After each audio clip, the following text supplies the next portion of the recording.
So, not gonna lie, haven't quite timed the EXP correctly. Need just under 4 million to get myself to level 100 on the Pictomancer. Uncouth customers. Brook Evu has an urgent job for a courageous soul.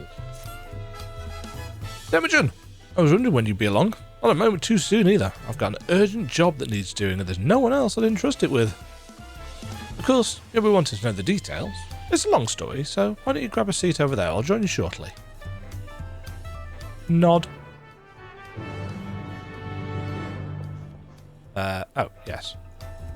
This obvious seat.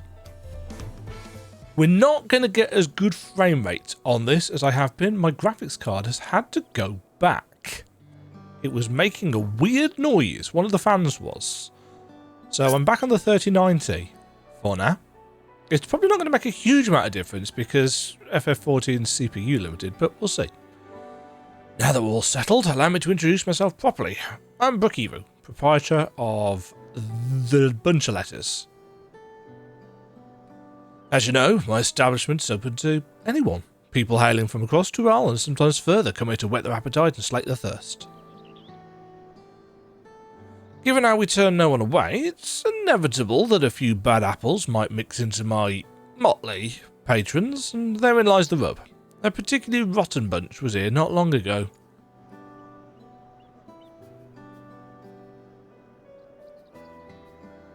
Sitting just over there, in fact, and having a conversation most foul.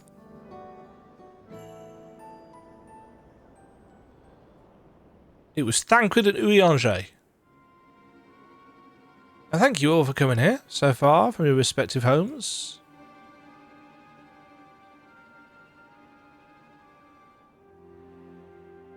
Do I recognise any of these people by their trousers? I do not, but she's quite pretty. As this is the first time we have all gathered in one place, perhaps formal introductions are in order. I am... Welcome, welcome, what will you be having? Could we have a moment, please? We're in the middle of something very important.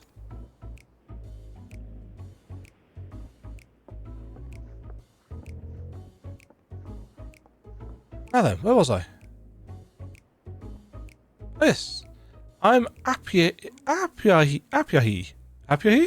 Possibly. If you're sitting here now, it's because I have personally invited you to the Passage of the Unbound, my secretive villainous order with ambitions to sow discord throughout the world.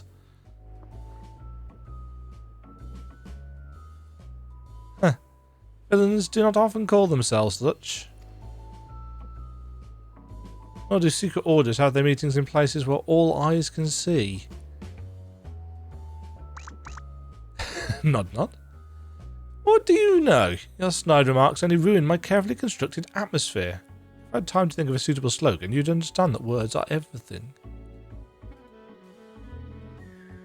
But I digress. I invited you all here for one reason. To throw the world into a mire of chaos and then watch its nations crumble. What else would we call ourselves if not villainous? My only interest is to punish all who've dared to mock and belittle me. As long as I can achieve that, you can call me whatever you like. The rich, the powerful, the mighty, all shall be crushed under the weight of my ire. These seem like a well-adjusted bunch. A grand design for a group of 6, and even if we manage to muster others to our side, there's a limit to what we can accomplish. I regret to say you are right. At present, we are bound and powerless. That is why, in order to raise our fists against our oppressors, we must find the strength to shatter our shackles. And in so doing, we shall become unbound. Like the birds soaring up above, we shall take flight and spread our wicked wings, staining the azure skies black. It's raining. And But sometimes skies become treacherous with clouds and even birds must rest. You speak of finding strength. Is that why we are here, to look for it? If so, then I pledge my aid. With newfound might at my beck and call, I shall win adoration known only by a hero. Your eagerness is heartening, and you are correct. The tools to make our goal a reality lay in Tural. Across this continent can be found certain artifacts which possess untold power.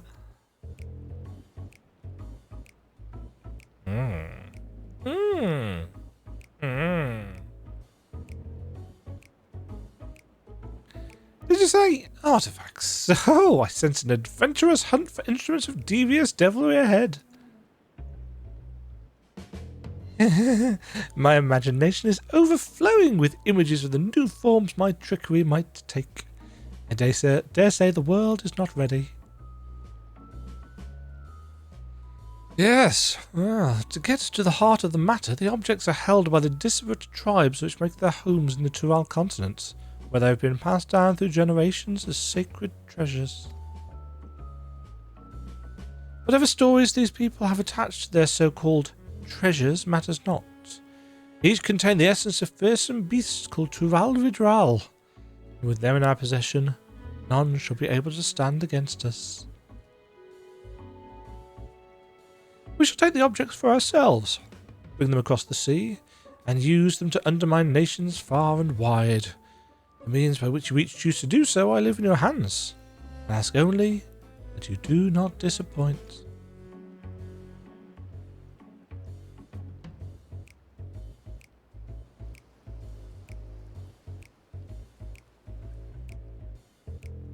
I take it there are no questions. Then let the passage of the unbound open into the world. We begin at once.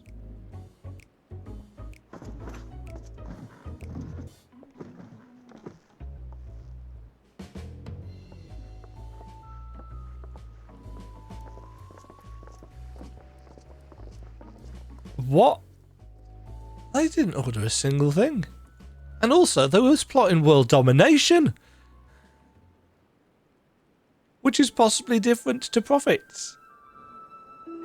How very strange.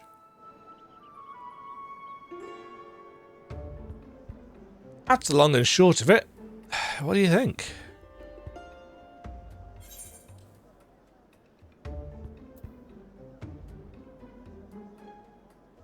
They left without ordering anything. Villainous indeed. It's right there in the name. They're unbound by manners and respects, and won't be welcome back here anytime soon. You, on the other hand, can stay as long as you like.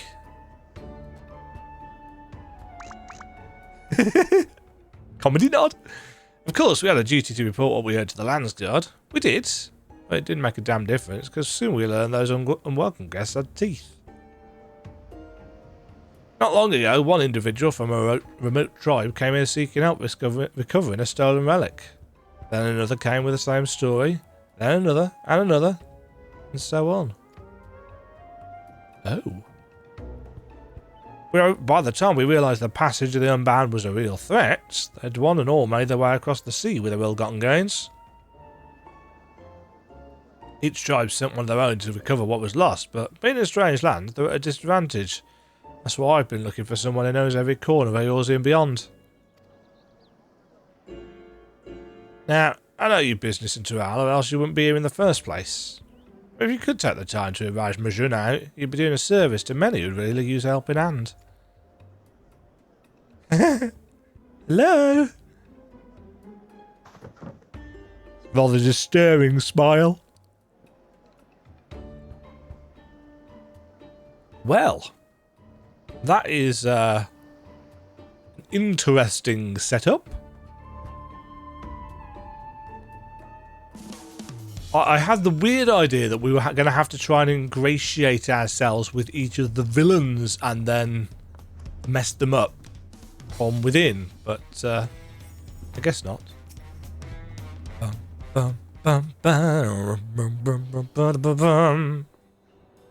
Greetings. Allow me to thank you personally for lending your assistance in this matter.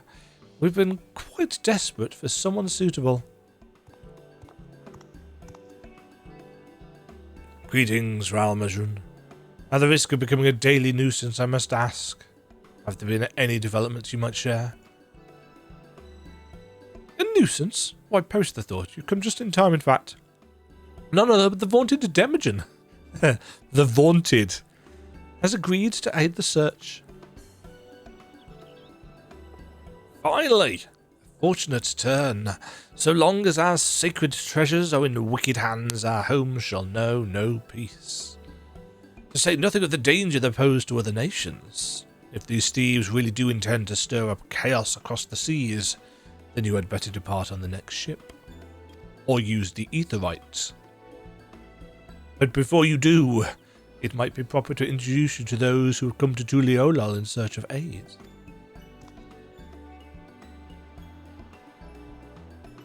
Lozinique comes from a village far to the north. A single warrior cannot hope to withstand the power of her tribe's relic, so she requires a stout protector, a tank, someone that can be leaned upon when times are darkest. That's the tank role quest. Nice stick. The heirloom that Nipin must recover afflicts terrible maladies upon its victims. He seeks someone who commands great healing magics to counteract this effect. The search for Shaspere's tribal treasure has been entrusted to a peerless hunter. She requires someone to act as a frontline fighter who can distract her target while her bow takes deadly aim. So that's the melee DPS, I guess. And lastly, there's Suhe, who knows little about her people's ancient artifacts aside that it must not fall into the wrong hands. She seeks a mage of great power. Or you. But anything beyond that lies shrouded in mystery. Aren't you forgetting someone, Raholja? Crisis is just as pressing, even if you won't say so yourself. Raholja hails from further south than even Mamuk, and has travelled many days and nights in search of someone who can strike down their prey from afar. Ranged DPS. It's the only way to escape the effects of this village's treasure. Did I get that right? Indeed, indeed. I do get so forgetful in my old age. Thank you, Ralmajun. 5 tribes, 5 stolen treasures. All are waiting for the aid of a brave soul. Hopefully that can be you, Demagen. Okay.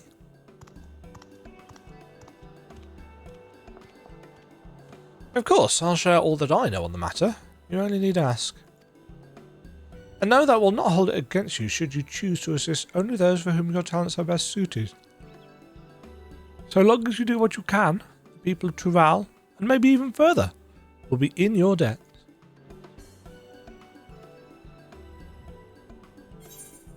Uncouth, indeed. Bum, bum, bum, bum. You gained access to the role quests for Dawntrail. A separate quest line and story is now available for tank, melee DPS, physical range DPS, magical range DPS, and healer roles. Speak with the people of Tural gathered in bunch of letters and assist them with recovering their stolen treasures.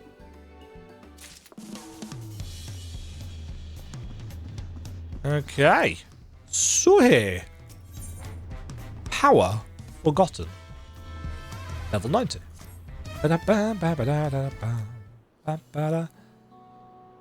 Oh, hello. Did Brookie send you to help recover our stolen treasure? Nod. Thank the heavens, and judging by your accoutrement, you are learned in the arcane arts. Yes, it's the rainbow stripes, isn't it? If so, we've need of your power and wisdom. Oh, you guys are fucked. I mean, yes. Yes, power and wisdom. That's me.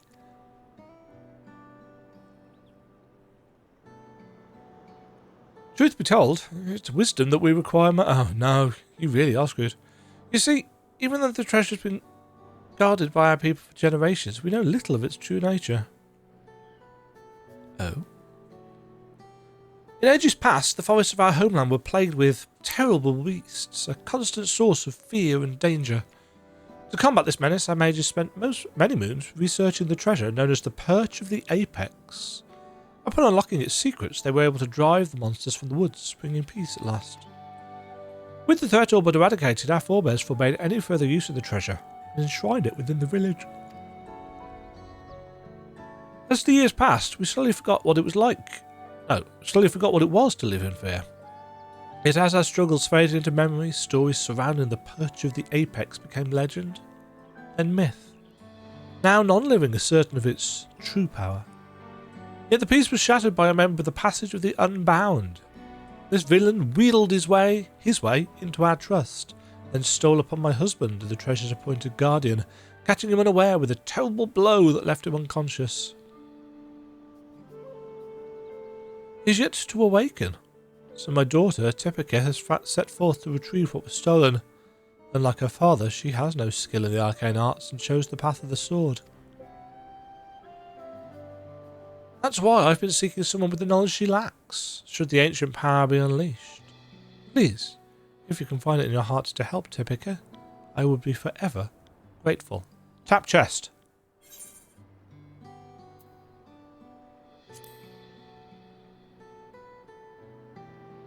Not quite yet. Oh, thank you. Now, our only clue as to the thief's whereabouts is from something he mentioned during his stay in our village. He spoke of his desire to bring change to a place called Raz-at-Han. This is where Typica decided to begin her search, so she boarded a ferry bound there by way of Limsa with her trusted sword and shield close at hand. That's how you'll know her. What, because she's got a sword and shield? Well, I suppose she'd stick out in Limsa, but she's not going to stick out in Raz-at-Han. She agreed to stay in Raz-at-Han to gather information until aid arrived. I know nothing of the place, but it's likely she can be found in a marketplace or some such. Please, bring our treasure and my daughter safely home. Nod. Request accepted. Okay. So search for Typica in Raz-at-Han. I did not realise... Actually, no, I guess I did realise that we'd be going abroad, because they did say that the Unbound peoples had already returned to the continent, or this continent, or whatever. A Turali swordswoman. Ooh! That's cool armour. Can we get that?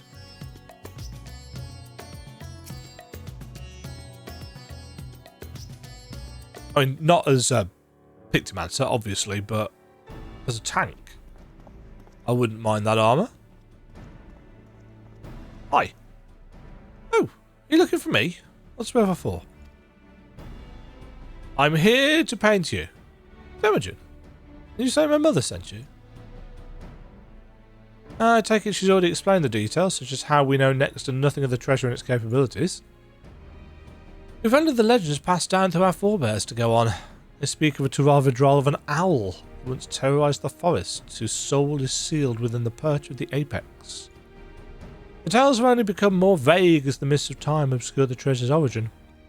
Even our village's eldest remembers naught but an ominous warning uttered by those who once wielded its magics.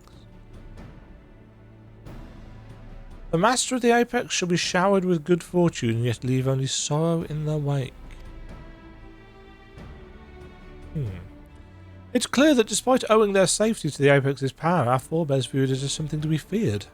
It must be truly immense. Now, onto the matter of the thief. Even during our brief acquaintance, he made plain his desire to bring change to Raz-at-Han. Naturally, I've started my search here and have been seeking anyone who expressed dissatisfaction with the status quo. Sure enough, I soon heard stories of a recent arrival, a self-styled saviour of Raz-at-Han who proclaims that he will lead the city to greatness and calls himself the Justiciar. I'm sure Reacher will have words about that. He's apparently taken on the burden of personally exterminating the beasts which infest Thavnir's wilds. He's made a great show of claiming he alone is equal to the task. Well, he certainly draws a crowd with his boasting. They only watch with morbid curiosity as he sets off into the jungles alone. I realised this could have nothing to do with our problem, but even the smallest lead must be pursued. I've heard he often gives his speeches at the region's smaller settlements.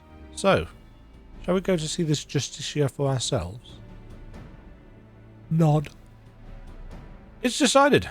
I hear Yedlamad would be a good place to start. Hopefully there we can find our next crumb of a clue.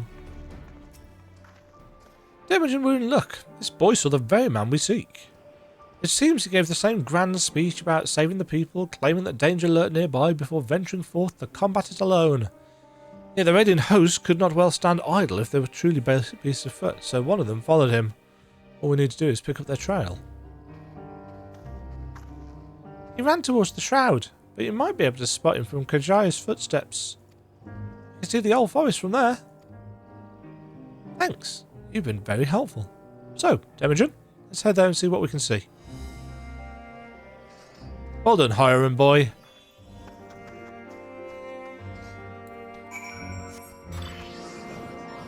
Meow. Just thought I got the Corpicor mounts from the Twitch campaign. I've not used it yet.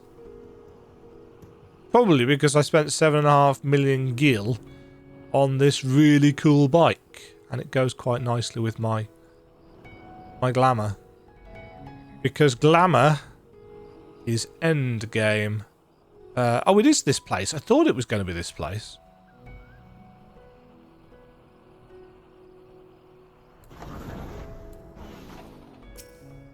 I can see the pub from here. Now then, let's begin our search. Since I've never actually seen the Justicia, I suggest we find the Radiant Host soldier first. They do all wear similar armour, after all. Search your surroundings, targety, camera, telescope.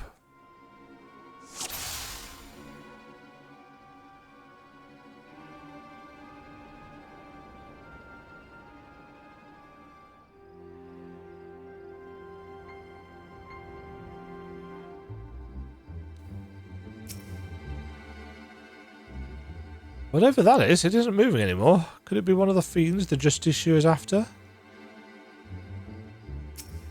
Oh dear.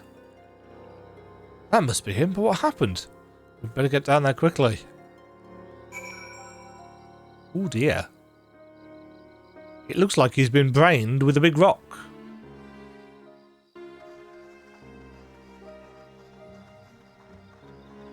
Unless it's a trap?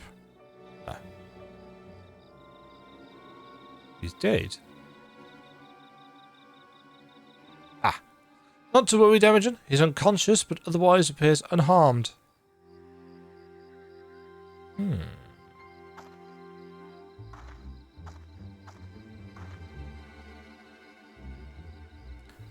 Why are these here? These are from the forest of the Mamook, aren't they? Didn't we find those down there? Oh. What happened? Some motion capture happened, apparently.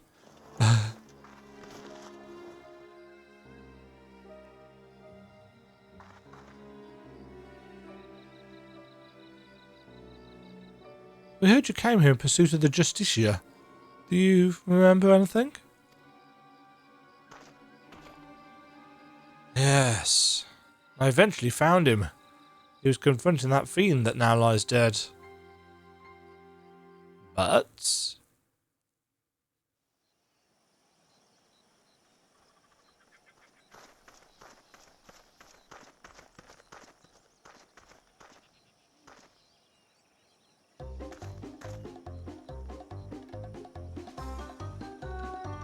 at last, the Justicia graces Razatan. I shall bring unending peace to this beleaguered land. Nice hat.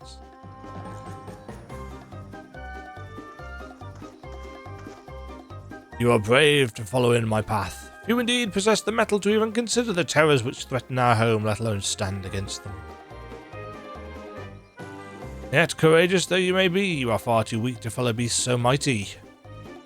It's a fungar. Quit this place with your life while you are yet able. He's a bard, isn't he? Does he have a bow?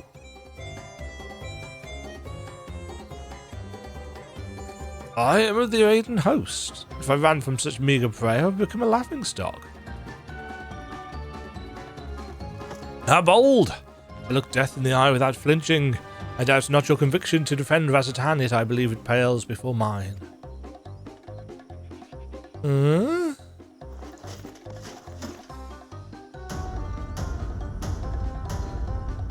O Apex, bestow upon me your divine mights.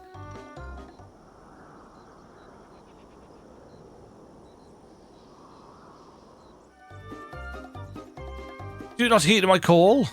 I require your power more than ever. Is something supposed to happen? Why? Am I yet unworthy? Or mayhap there is a button I must press.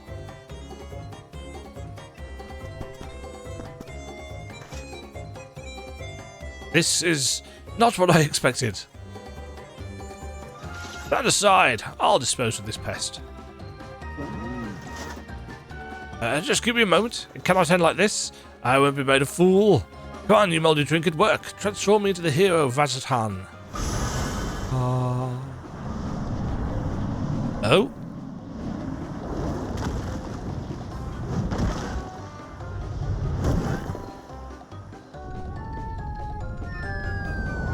Clonk. Okay, so it very much is a comedy. He brandished that idol and became wreathed in a mysterious light, then boulders started falling from the sky.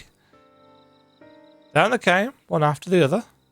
That's when I must have been struck unconscious.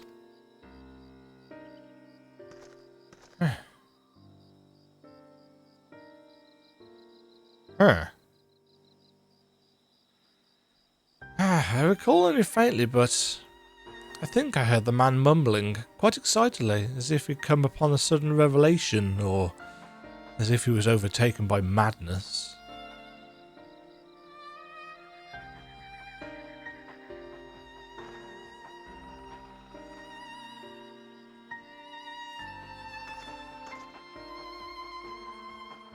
It seems he got away unscathed.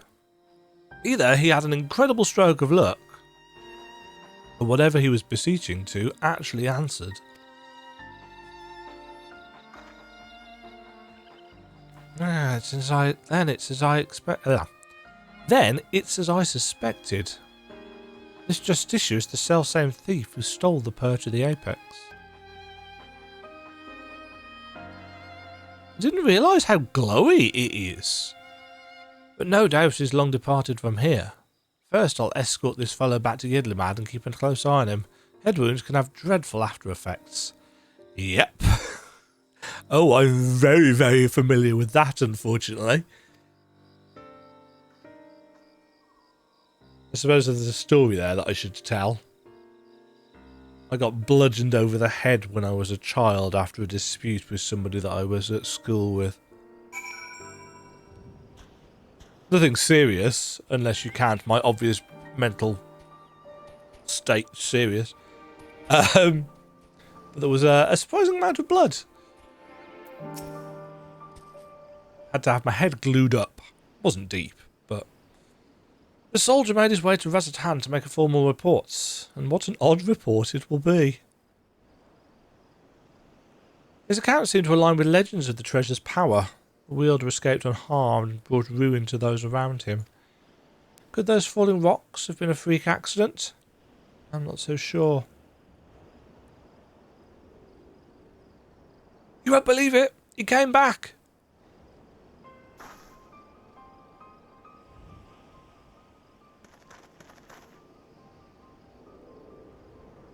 Who came back? The Justiciar?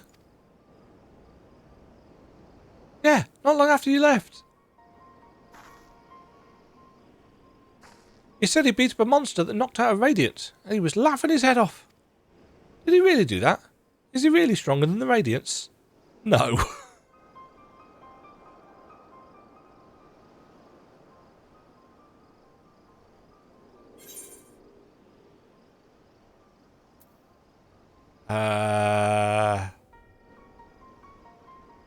Whatever we did, the monster was slain, I suppose.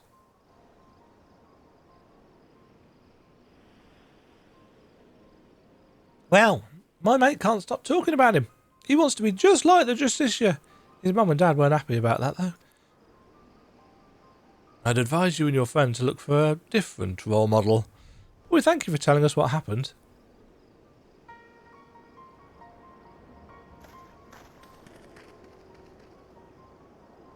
Well, there is one less fiend skulking about, I suppose. It may have been simply testing the treasure's capabilities, and as far as we know, he's yet to use its power to evil ends. Yet. I find his motivations a mystery. To steal the perch of the Apex by force, only to come here to Thavnir and use it for goods? It makes no sense. You've heard tell of this passage with the Unbound, yes? Many have ventured to Tuliolog claiming to be their victims, yet here they will be saviours? If he had such noble goals, then why did he stoop to such devious deception? Could he be plotting? Yes, it's an odd mystery, actually. I quite like it. But that's neither here nor there. He stole from my people, and that misdeed can't be forgiven. The Purge of the Apex helped us win peace. By its might, our forebears built the foundation of the lives we now lead. Until recently, it stood silent, a symbol of our pride as a people. It reminded us that we carved out a home within that inhospitable wilderness. Being trusted with its protection is a great honour. I was so proud of my father when the elders chose him. So proud to be his daughter. Yet since the day it was stolen, some of the other villagers made their disdain toward him only too clear. Couldn't bear it. That's why I must get it back. To restore my village's pride and my father's reputation. Nod. There's still so much we don't know about the Justiciar, but we have to assume he's learned to wield the Apex's power. I can't say whether those falling rocks have anything to do with it. I won't discount it outright. I'll continue looking into his whereabouts. While we still have so many questions, with both of us working together, we'll find answers soon enough. Tap tap, there's the test. The test chapping. The chest tapping.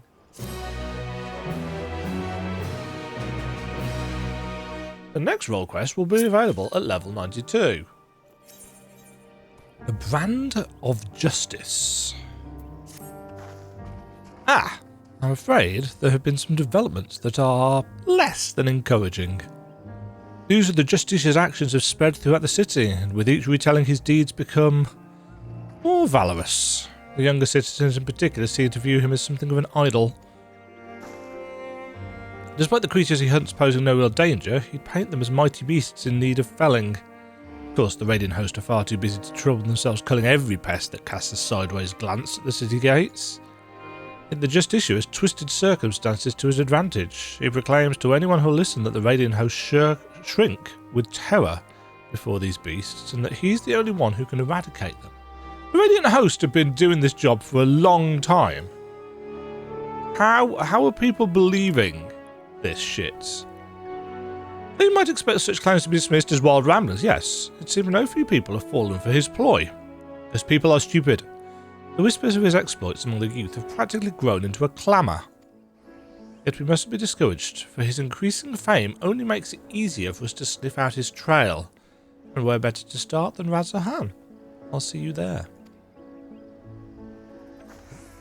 Given how large the city is, let's split up to cover more ground. I already have a destination in mind, the High Crucible. I hear the alchemists there can concoct all manner of tinctures and powders, including those which help in detecting traces of energies left behind by magics and enchanted tools.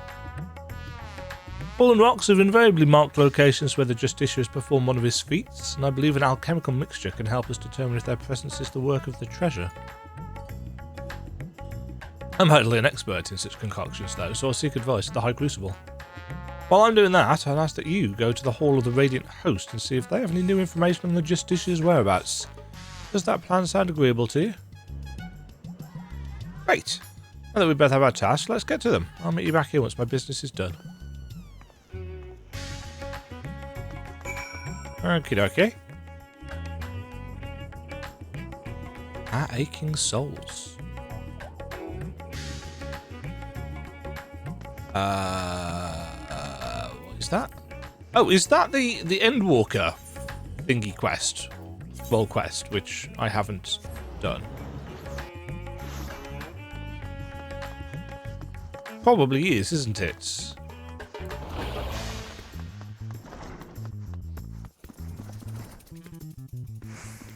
Oh yes, and I've got this to do. Oh god, there's so much stuff that I started and didn't finish.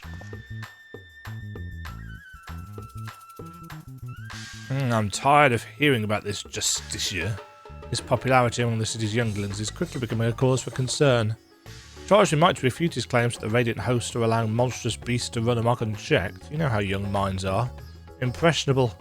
Difficult to change once set. Oh yes! I do know this, because I work with them. We initially disregarded him as a boastful eccentric, but his alarming sway over the populace can no longer be ignored. We are at present considering whether to open a formal investigation into his activities. You and this ally of yours have done well in your search thus far. You even have a working theory about the falling stones. Quite impressive. You know who I am, don't you? Several of our numbers have encountered him during their patrols, only to lose sight of him under a hail of rocks. Such incidents have become all too frequent, and many in our ranks demand we act. For now, I'm afraid this is all the help I can offer. Please share what I've told you with your companion, and together we may yet unmask the Justicia.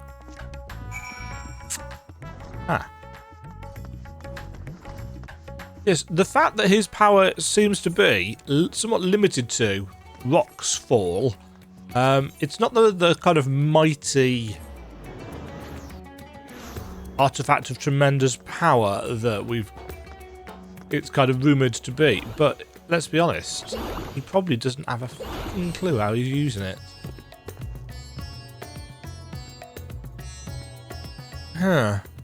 It's heartening to know that the Radiant hosts are taking this seriously. Thank you for speaking with them.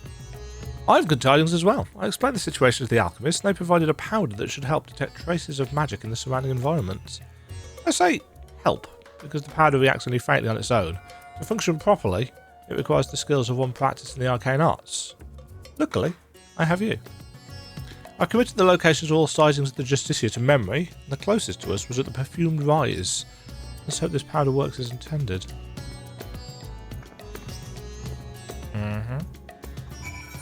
The Justicia was sighted near here, and I didn't see any other conspicuous stones around, so I sprinkled the powder over this one. Now, concentrate your focus, or inner eye, or whatever it is that's the locus of your power, and see if you can't detect any unnatural forces. I'm a Pictomancer, so I could cover it in paint.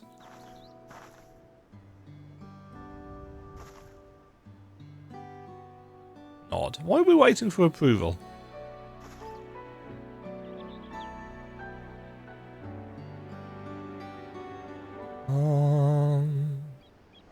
Whoa! Dutch tilt.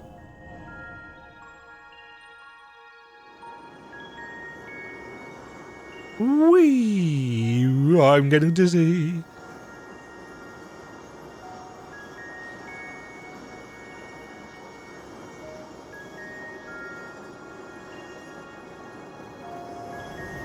Oh! Oh! Tiny burning spark. That's a cool effect. Also, non-pixely grass. Sorry. So, were you able to detect anything? Nod. Knew you could do it. So, because there are no crystals in the rock, the energy you detected must be the remnants of some kind of spell. Is that right? Yes. And taking the story of the Radiant we rescued previously into account, we can conclude that Justicia used the treasure to call these stones down from the sky.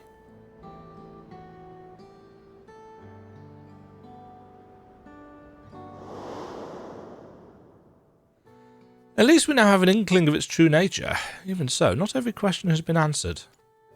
The Radiant told us that even as the Justicia stood before the creature, he seemed to have trouble calling forth the apex power at first. My father once said that the perch of the apex is much like a wand he used to weave his magics. Of course, the main difference between them is the unique nature of the essence stored within the treasure. Which is what? Oh, it's an owl thing, isn't it? Tural Vidral. I know little of such arcane instruments, but you must be quite familiar with them. How do you use yours? I kind of wave it around. I channel ether into it.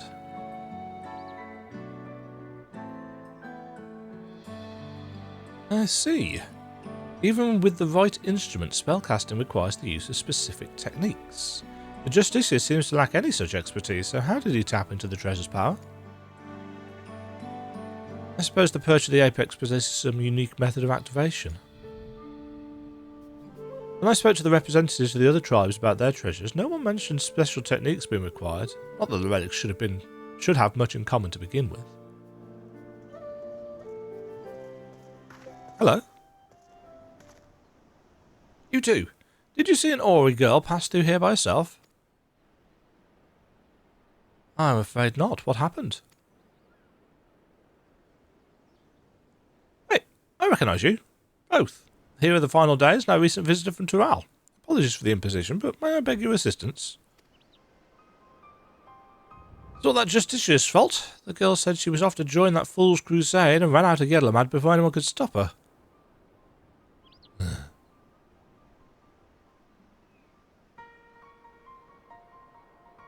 Her mother begged us to find her, but if she's following the Justiciar, she could be anywhere. You see, he's been sighted at locations scattered all over Thavner. We can't stand here looking at rocks while a girl is in danger, especially if the Justiciar is involved. We have to help. Yes. Yes, we do. That'd be much appreciated. We're searching places where the Justiciar has been spotted before, so perhaps you could start where he hasn't been seen? Good idea. As far as I know, he hasn't been sighted at the northern shores. Come on, Demagen. Nod.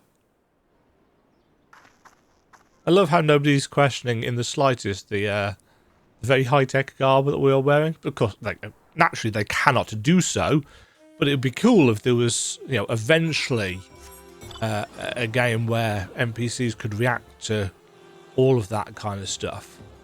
The most immersive MMO possible. That would probably require some fancy-dandy AI style thing, though. Hold on. I have found you, Ori girl.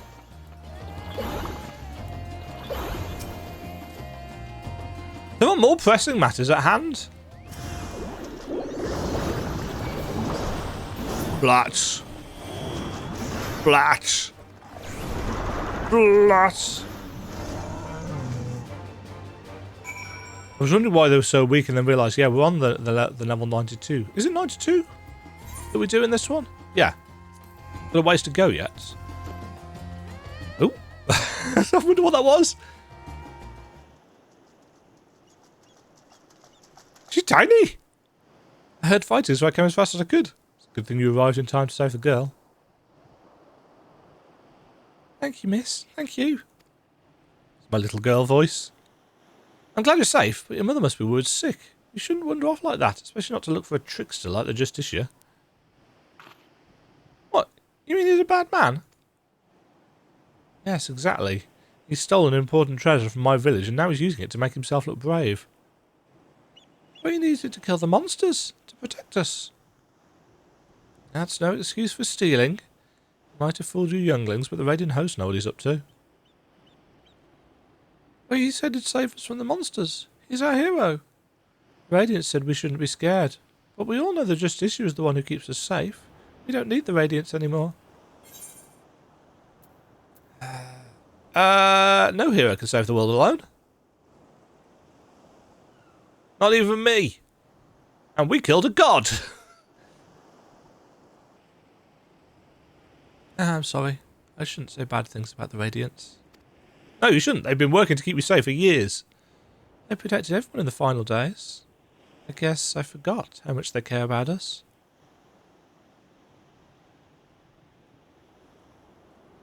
I'm sorry too. I shouldn't have spoken to you like that after all you've been through. You said the Justiciar is a thief and a trickster, but I hope it's not true. He's my hero. Well, I best escort her back to Yedlamad. I'll meet you there later. Nod. Yes, I might go for a little paddle.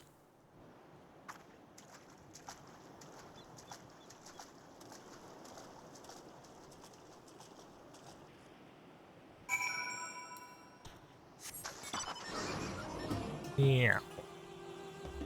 I do like the way the fog floats through the air. It is an improvement.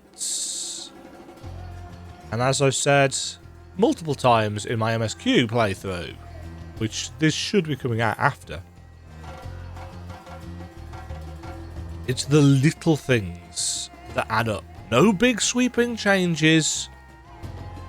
It's the little things that have added up. Yes, the lighting engine changes, just the grass. I know it's such a small thing, but after a decade of really kind of blocky, pixely grass, just having something that, when it gets in the way of the camera, as it does,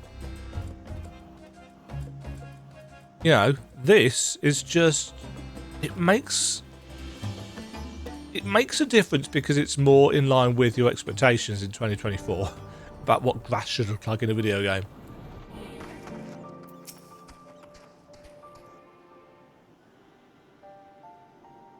The girl and her mother are reunited, and I think we can both give ourselves a pat on the back. They're on the way now to inform the Radiant host that all is well.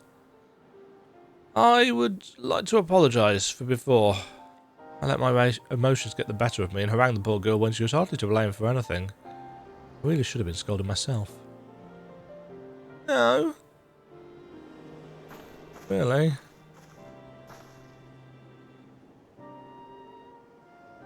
Also, the crystal's nicely done as well. There's something I neglected to tell you before. The man who now calls himself the Justiciar came to us in the guise of a worldly merchant. He was eager to ask about the Perch of the Apex and its history, and I was equally eager to tell him, not even considering what he might do with the information. Ah, so she feels the guilt. I'm so proud of my father for being appointed as its guardian. I suppose I was trying to impress this stranger out of sheer vanity. That vanity led to my father being attacked, and the treasure being stolen from under our noses. I have no choice but to make amends for my mistake and bring it back. Yet some are convinced that the Justiciar acts only to serve the greater good. I could accept that he might not be as rotten as I thought. No, I couldn't accept that he might not be as rotten as I thought and lashed out at the wrong person. From now on, I can't let my emotions cloud my judgment. I must remain calm and look at the facts for what they are. And the facts say that the Justiciar has done no harm to the people of Thavnir. Well, except knocking out the Radiants. Even so, the organisation he serves, the Passage of the Unbound, is evil to its very core. If his actions at my village are not villainy, I don't know what is. The situation is fraught with contradictions. I still don't know what to think. What about you?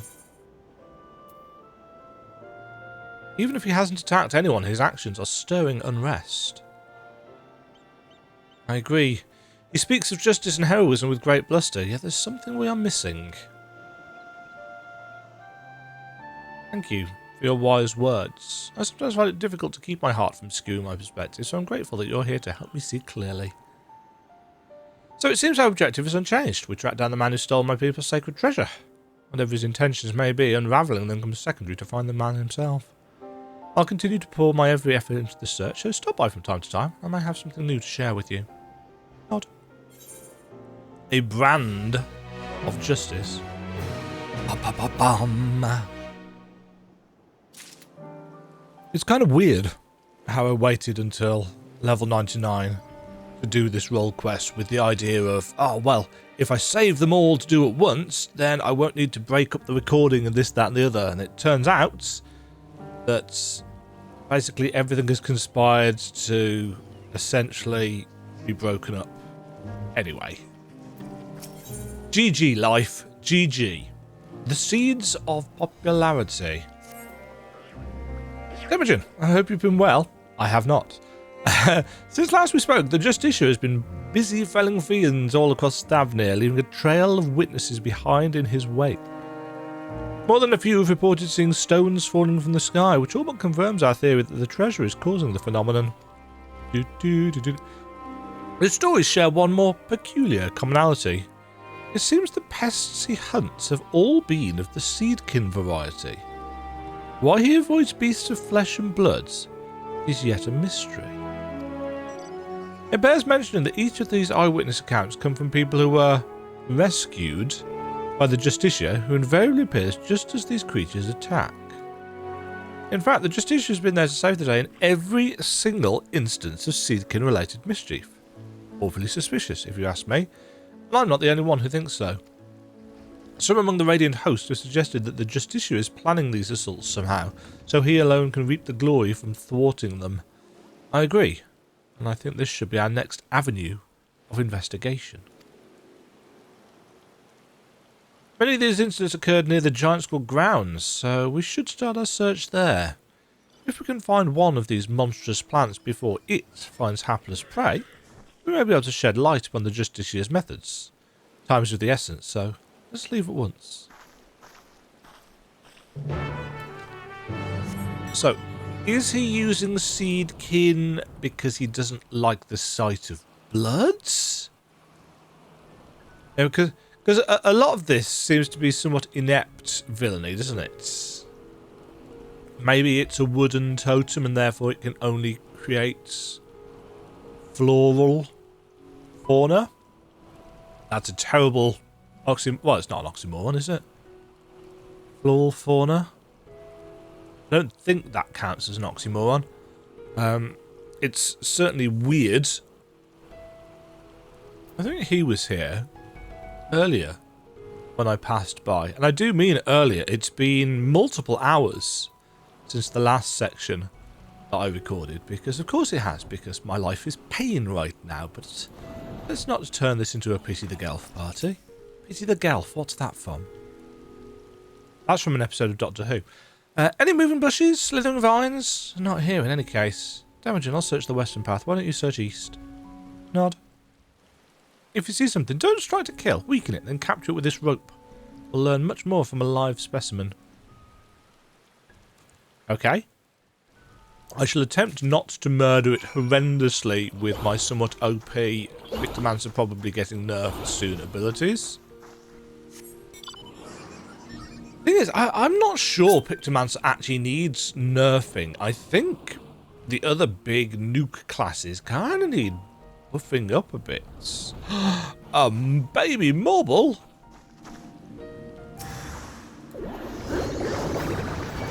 See, that doesn't. Oh yeah, I need to press that button as well. Unable to use. Enemy is not weakened. There we go. I don't remember. Perhaps some of you can remind me of this. Didn't it used to be that you had to get it to like 10% or 15% health or something, and then you could use your capture item? Because they've clearly changed it so that you just have to take off their health and you're good, which I think is much better way of doing things. Because otherwise having to judge whether you were doing the right amount of damage or not, and perhaps, I vaguely recall, you end up having to like auto attack it to make sure it was just over, but without killing it. That was a dumb piece of game design. I see plenty of fauna roaming around, but the flora all seems to be of the rooted to the ground variety. Perhaps my hunch was incorrect. Well, I found this captured marble seedling. Well, I found this marble seedling, and then I captured it. And I've put it in my back pocket. Oh, you found one. In fact, this is exactly as an eyewitness described. What, it's some baby marbles. Why don't you keep it for the time being? Bring it to the Great Work, and I'll ask my acquaintance there to examine it with all haste. Sure, I'll carry around this marble. Have this little seedkin. Mistress Tepper could tell me what to expect. Well then, let's see the thing. Boop.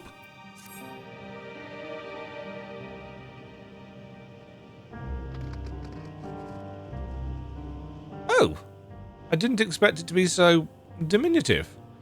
If Mistress Tepper's intuition is correct, then I expect some interesting discoveries are in store. Oh?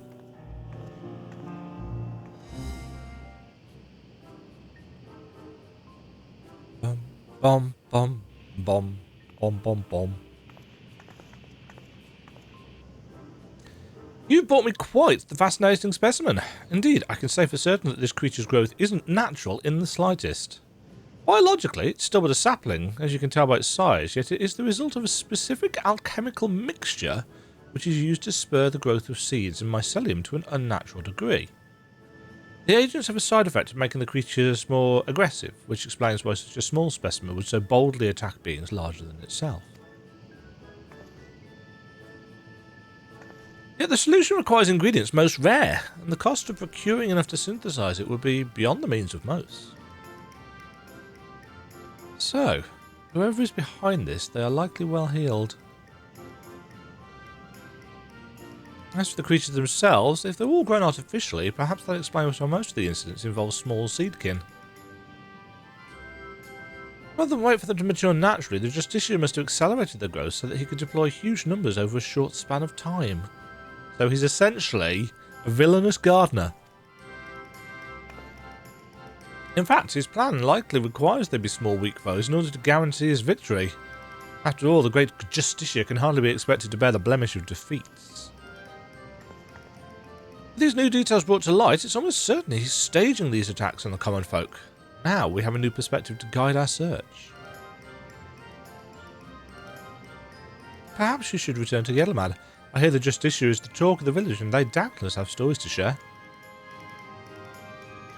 A splendid idea. Thank you. Your findings have brought us a step closer to unmasking that villain. Let's hurry to Yellowmad. The more accounts we have of the Justiciar, the better our chances of predicting his next move.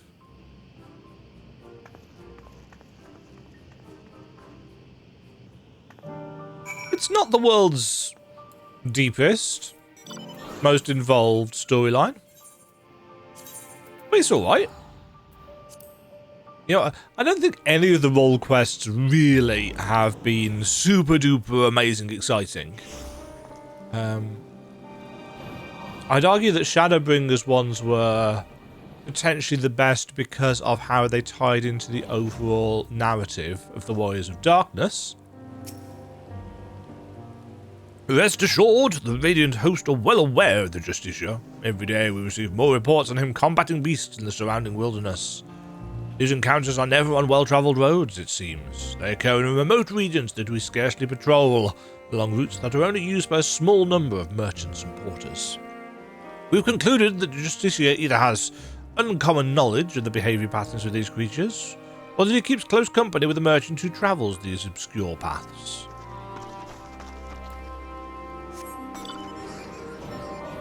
Insider knowledge.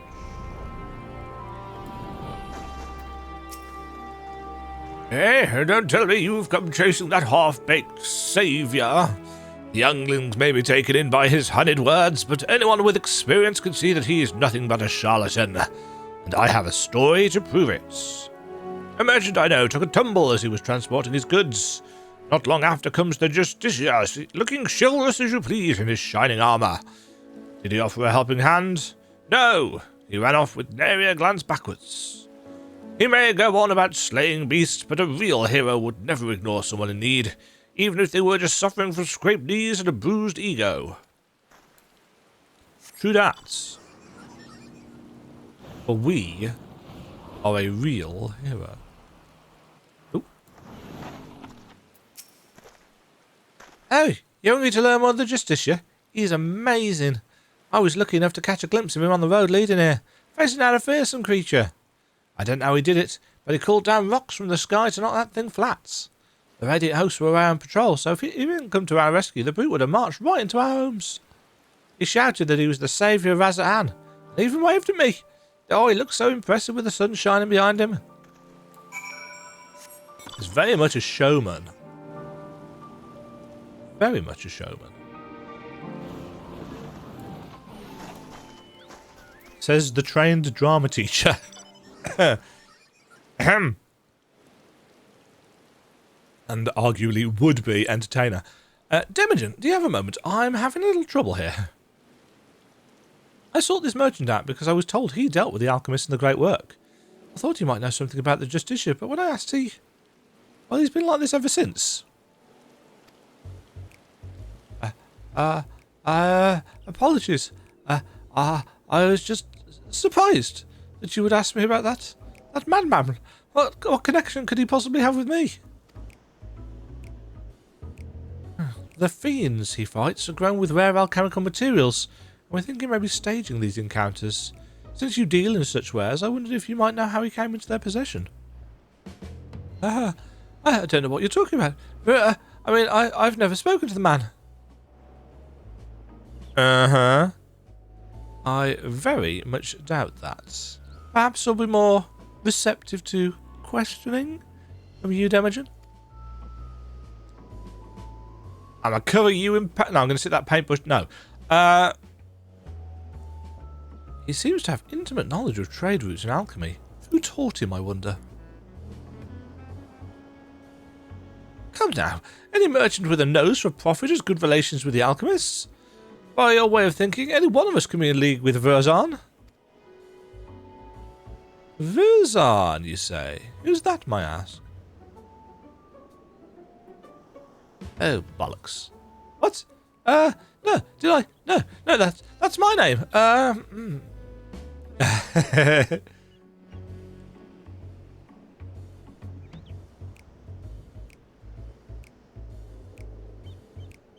I'd be a fool. Oh, it's his father. I'd be a fool to continue the shard any longer. My son, Vivazan, is the one you know as the Justicia.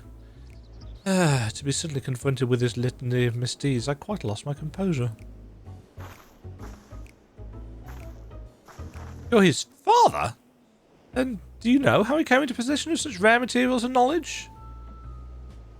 He stole them from me. My most valuable materials are my precious maps. Yet I was the one who chose to hide that fact, and I bear the blame for the consequences. What can you tell us about him as a person? He's a narcissist. Verzan was obsessed with tales of legendary heroes, even from a young age. I paid a great deal of money to have him tutored in the art of the bow. Yes, he's carrying one of those around. He became quite skilled at it, in fact, but not quite as skilled as his arrogance led him to believe. Due to this, perhaps a lack of ambition, he never aspired to true greatness. Instead, he came to rely upon fanciful equipment and exotic potions rather than honing what skill he had. It pained me to see him fall into dissoluteness, but he brooked no counsel, so several years ago I gave him enough coin to support his lavish lifestyle and told him never to speak with me again. He didn't, until but recently when he darkened my doorstep once more. And that was when he stole your goods. Though I would have willingly given them if he had but asked. He was rambling, almost incoherently, saying that his heroic deeds as the Justicia had caught the eye of someone named Apiai, leader of the Passenger Unbound, whoever they are. He claimed that under the guidance of his newfound allies, he had attained a great power. Power enough to eclipse all heroes who have come before and shall come after. As he put it seems he gives what money he still has to these people. To think that for all his fanciful words, he has only deigned to grasp at hollow glory, all at the expense of Razat Han. There is no greater shame as a father. Given what we know of this shadowy group, they most likely aim to sow discontent through Vivason's deeds. He may be so blinded by his own desire for adoration that he can't see whose hands are pulling his strings. You're saying that he's being used? If that's true, then I can no longer remain silent, despite what shame it may bring. I see now that sharing my story might be the only way to save my son. Indeed, I suggest you tell the Radiant Host at once. Of course, we'll be pouring out every effort into stopping him. He's got very yellow hair. In fact, which is more yellow? The stripes on our jacket or his hair? Thank you for giving me direction. I didn't imagine our meeting would end this way.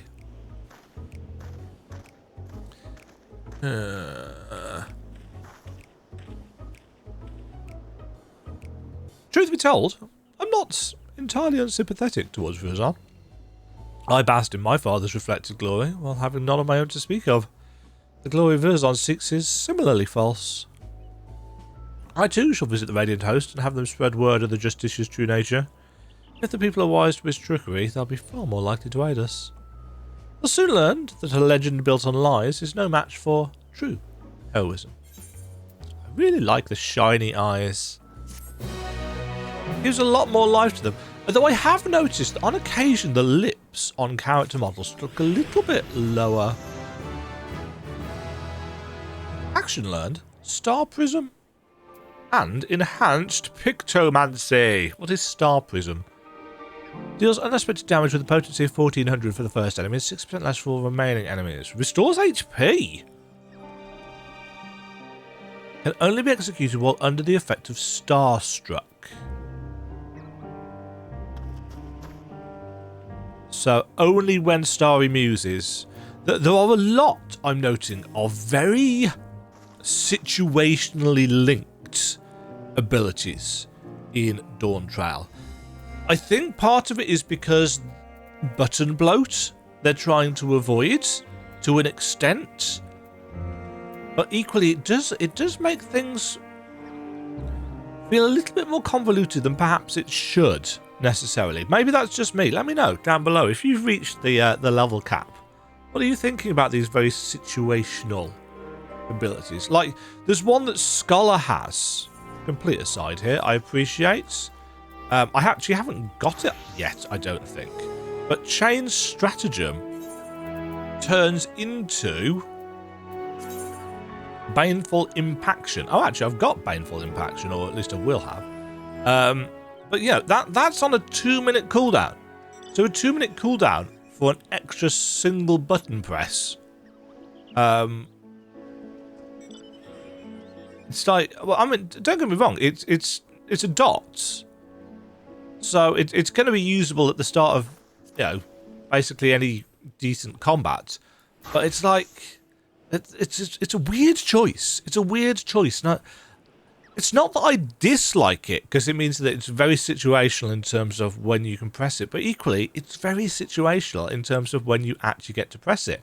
I mean, Rainbow Drip, you know, it's got a almost 4-second cast time, depending on your spell speed, and a really long recast time. So essentially, you only want to use this when you've got Rainbow Bright active. And the only way to get Rainbow Bright is, again, to use Starry Muse, and then to use up all of your stacks of Hyperphantasia, which gives you that. Otherwise, it's essentially worthless. And not only is it essentially worthless because it's got a long cast time, but actually, if you Swift Cast and then Rainbow Drip, you still get a really long cooldown before you can use anything else. So it's like, what is the point? I don't know. Anyway, this was a complete aside. We've got level 100 as our Pictomancer. I've probably got some stuff that I can equip at level 100. Yeah, I do. Level 690 ring. Probably put that on over the level 91 thing that I got. We've got some other bits and pieces as well, but I can't tell at a glance, so... Floundering Fame. Level 96. We're obviously going to miss out on the XP here, but this is what it is. Greetings, Temujin. Verzon's father has been as good as his word, and has confessed the truth of his son's actions to whomever will listen. Even among the younglings, far fewer sing the Justicia's praises. The tide is turning in our favour at last, and the Radiant Host are making ready to tighten the nets. Speaking of which, they had curious news to share. They've been examining the stones left behind by the Justicia and noticed a pattern. They were all varieties of rock commonly found near the site of each encounter. For instance, near the Giant Skull ground, the Justicia seemed to call down a hail of what else but Giant Skull. I have my own theories about what this means, but I'd like to hear your thoughts, Temujin. He's just yanking them. Indeed. The Purge of the Apex likely lifts whatever stones are nearby and brings them crashing down to Earth. If our suspicions are correct, we're one step closer to unravelling its mysteries. So he's only going to be doing it somewhere where there are rocks or mountains nearby, one assumes.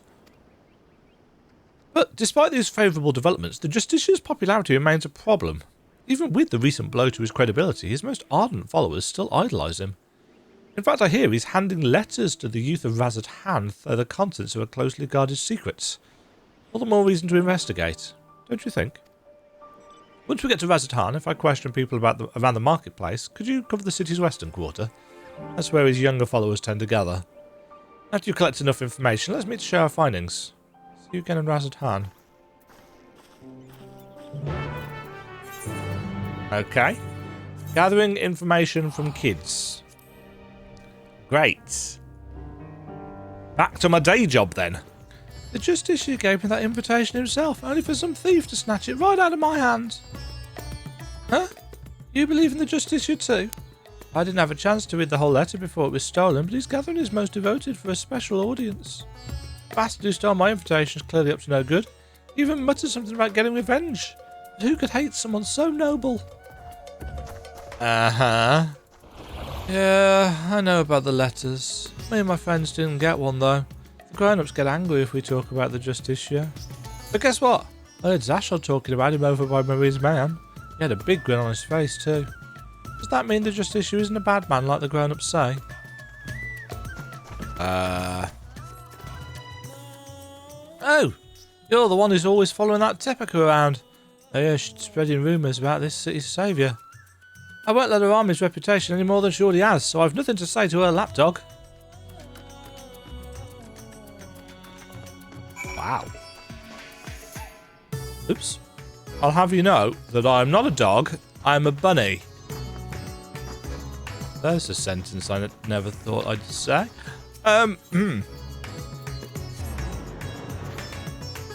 Some of you may be thinking, oh, these don't sound like, real children. This isn't what teenagers are like. It's like, are you sure about that? Because I know a lot of them who will take everything at face value, especially when it comes to their hero worship.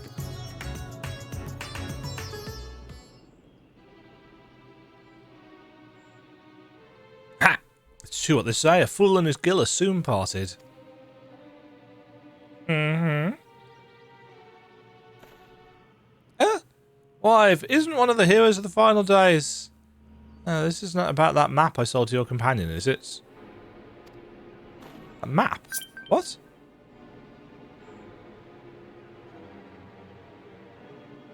Is this one of the people that we've already met in a previous quest?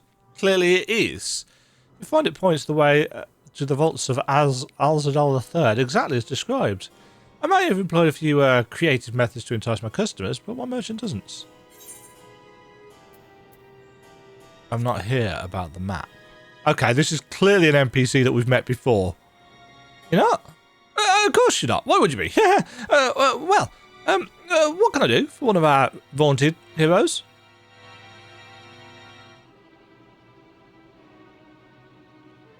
Ooh. I've been looking at some of the gear in Dawntrail and saying, oh, it's still a little bit pixely, isn't it? But then you compare it to this, and it's like, oh, okay, it is definitely better. You're after the Justiciar? Your choice of quarry is unusual, to say the least.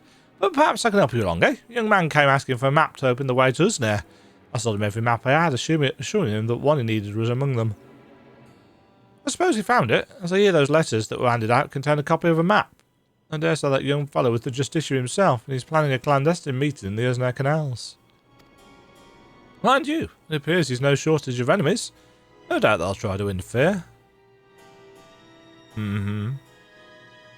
Thankfully, Razad-Han isn't known for large-scale criminal organisations. That hasn't kept the less scrupulous citizens from dirtying their hands when times are desperate. From what I hear, bandits seeking to rob trade caravans keep running into the Justiciar during his fiend-felling exploits, causing their raids to end in failure. Like as not, they'll try to infiltrate his group of followers and settle the score. Interesting.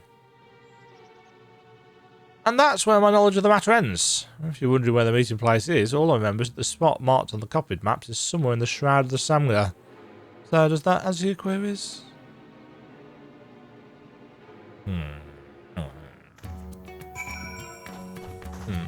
Also, why is there a sightseeing log here that I haven't used? Yeah, I've walked past this place literal dozens of times recently. And I don't think I've ever seen it, unless it's a new one. No, it wouldn't be a new one. They don't add new ones in, do they? It's probably just me being horrendously inobservant. Those in support of the Justiciar didn't seem surprised when I told them of his misdeeds, but still they were reluctant to betray him. In short, I've had no luck. What about you? Well, as it happens, your investigative abilities never cease to amaze me. Well, it's because I've been hanging around with Hildebrand, clearly. As for this... Whoa! Hello, friend.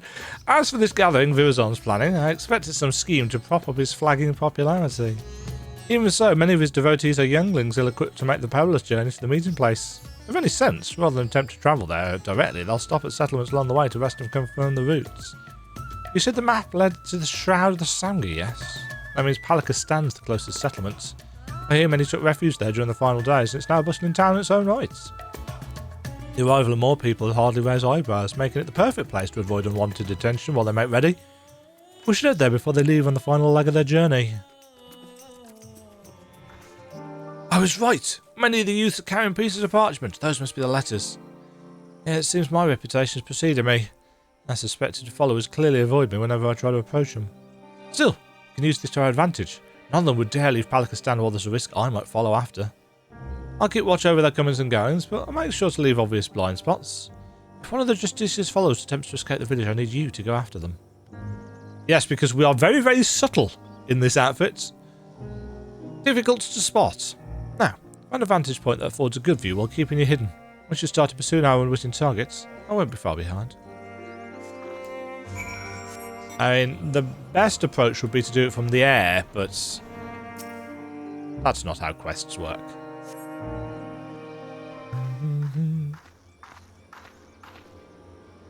I wonder where he could be. Oh, dear Lord. That's maybe not the pose that we should be doing in that outfit.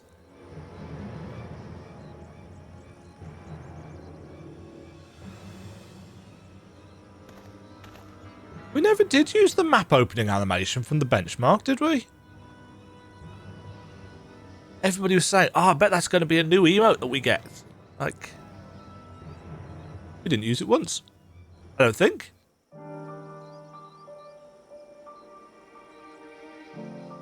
Follow the young man from a safe distance. Uh-huh. Where is he? Oh, he's there.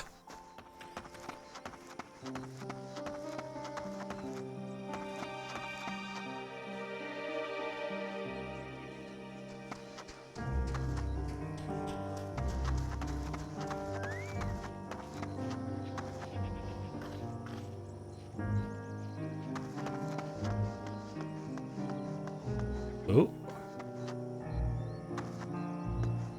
No one's following.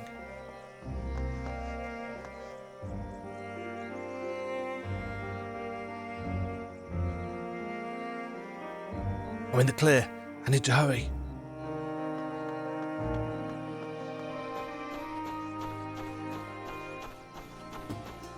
I have to say, all of the extra bits and pieces for this actually make it a little bit more confusing.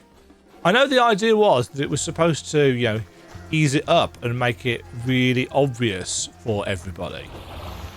But actually, it kind of just makes things more complex.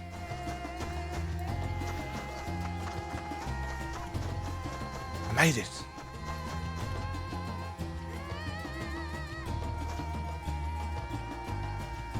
Did something move? Yeah, this guy. Plasma from the giant monkeys. Just my imagination.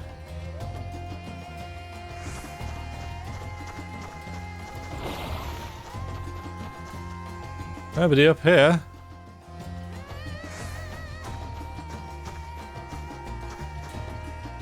Map points here.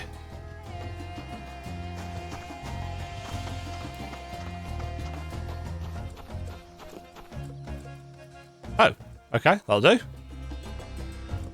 Duty complete. Complete. I have completed.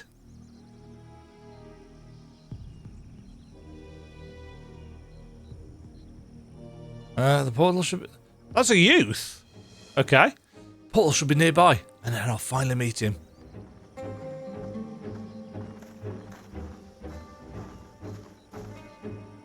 What? You're the hero who saved... You're the hero who saved us in the final days. What are you doing here? I've got a letter.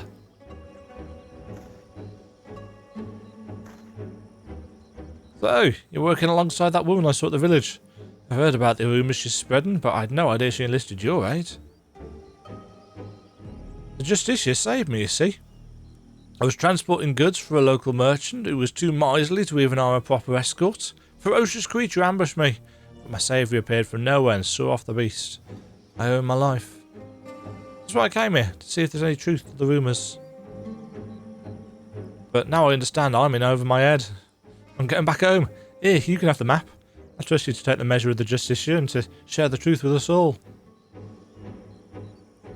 Wow, our reputation actually influencing the plots. Well, not influencing, but being...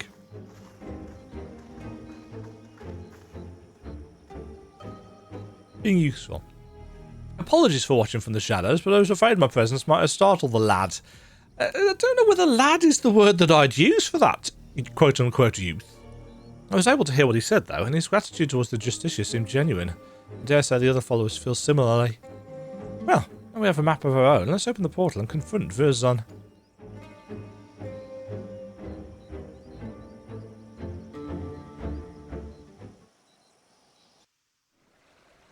This is what, the 96th quest? So there's 2 more after this.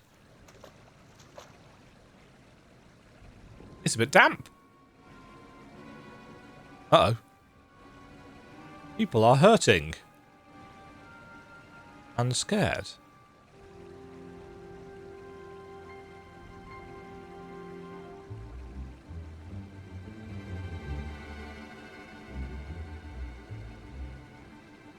Huh.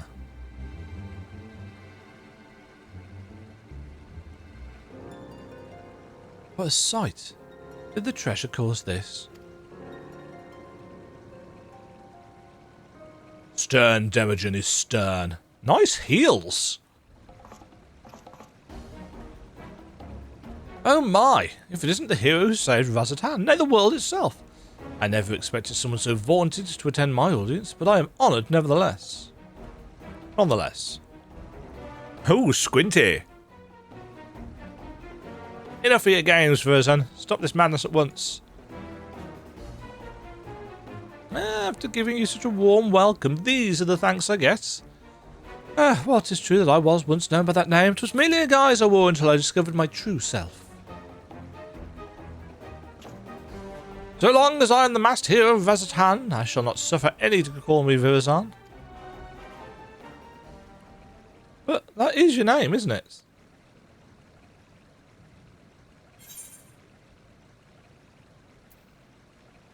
A hero should take pride in their name.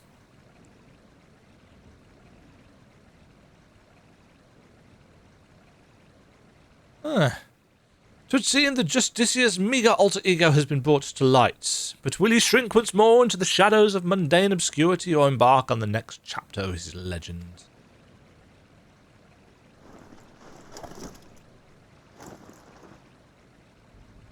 That is, well, I mean, it makes sense. Same hair colour as his dad. Very well, my name shall ring through Razatan. Let it be known that the Justicia is Virzon, and Virzon is the Justicia. What are you saying? You at least perjure the apex upon your own followers? What?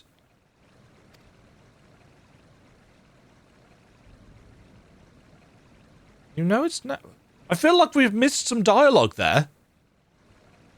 You know its name? Wait, I remember you. The girl from Jacques Tural. Yes. Your village's artifact is not discriminating in its wrath. Some among my followers harboured wicked intentions, and it brought sorrow unto my enemies. The true of heart, caught in the aftermath, were merely unfortunate. But they believed in you, even though you tricked them. What kind of hero are you?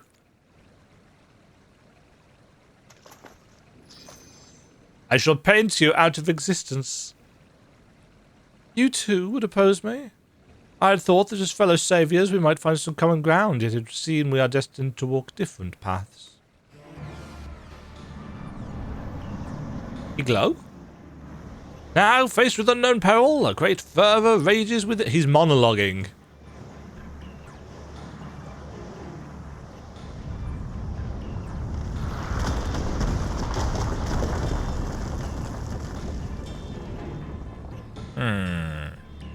However, here is not where we shall match wits. No, a more fitting battleground is in order. We will meet again soon, you have my word.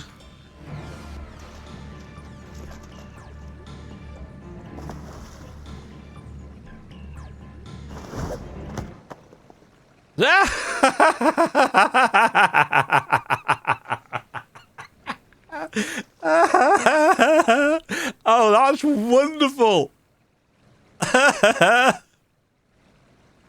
Oh, I was half hoping to see him unconscious, having knocked him out.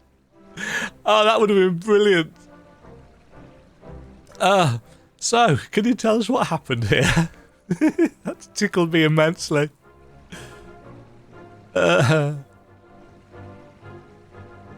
He gathered us all around and made a grand speech. Claimed he was the hero that would drive back the flood of fiends threatening Thavnir. Then he spoke of his anger at the recent rumours. He told us to go forth and repair his damaged reputation so that the people would love him again. He became quite impassioned, in fact. As for us two, we were to teach him a lesson, biding our time until his back was turned. But we couldn't stomach his self-righteous drivel any longer. He acts like he's a god come to grace Thavnir, but most people are growing wise to his tricks, including the Radiant Host. We stepped forward and told him as much, then demanded that he admit he's been pulling the wool over everyone's eyes. She's got a really big sword. That's when he started waving that thing around. We soon learned that the rumours of its power were true, and rocks started falling down around us. Even us true believers were not no, wrong person. Even us true believers were not spared. There was nowhere to run. The Justiciar said such power cannot be fettered, and that sacrifices are unavoidable. And all the while, he was laughing. We pleaded with him for mercy, but that just made him angrier. He flourished the object again, and yet more rocks assailed us. It was horrible. Stones, big and small, raining down endlessly, until you two appeared, that is. Thank you for telling us what happened. I only wish we could have arrived sooner. Now, just to set things straight, it was you two that brandished your weapons first, yes? Well, I won't deny that, but we're only trying to pull the truth of his misdeeds to light. Thought we might have had some personal skills to settle on top of that. Before I left Palika's stand, I asked the Radiant Host there to look out for anyone returning from the wilderness. I suggest you head there and seek their aid. While you're there, share with them what you just told us. And as for the pair of you, don't even think about running away or you'll have us to deal with.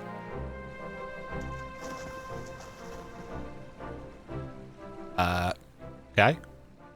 A very self-satisfied grin from Demagen there. You'd make a good cop. A guard or something. Well.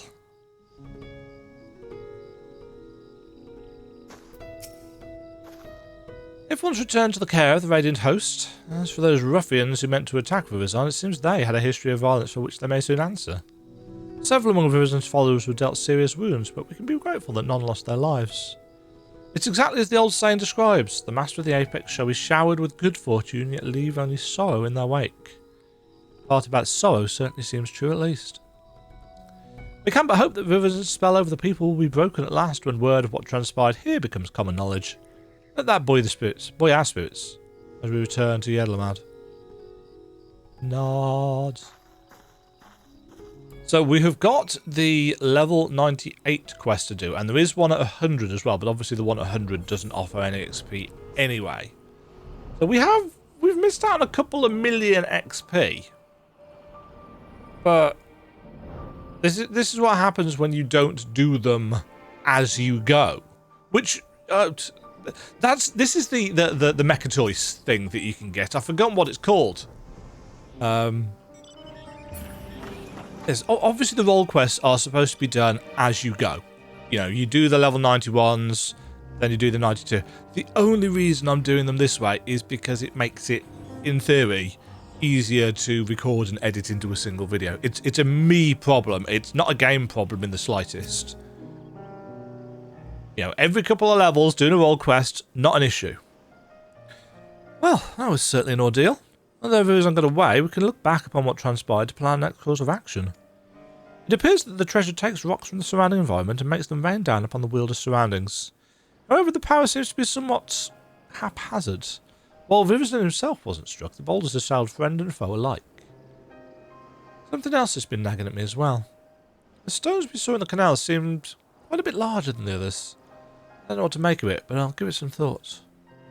We still don't know exactly how he controls the Apex's abilities either. We must focus on these mysteries as we continue our investigation. Is his power growing, or is his ego fueling it? His panic, maybe? I think probably his ego. As for Viras and herself, he was just as his father said, wasn't he? His so-called heroism is an empty charade, like a child playing at being a hero from their storybooks. He seems motivated by a vain desire to gain the love of the people.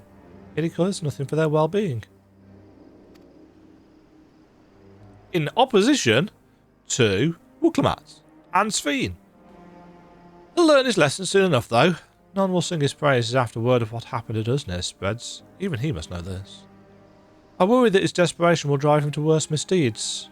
If the treasure is used with reckless abandon, it could cause untold harm. I'll discuss this with the Radiant Host. Together we might be able to capture Virazon before we attempt something drastic. Stand by for now. I'll be in touch the moment I have something to share. Nod.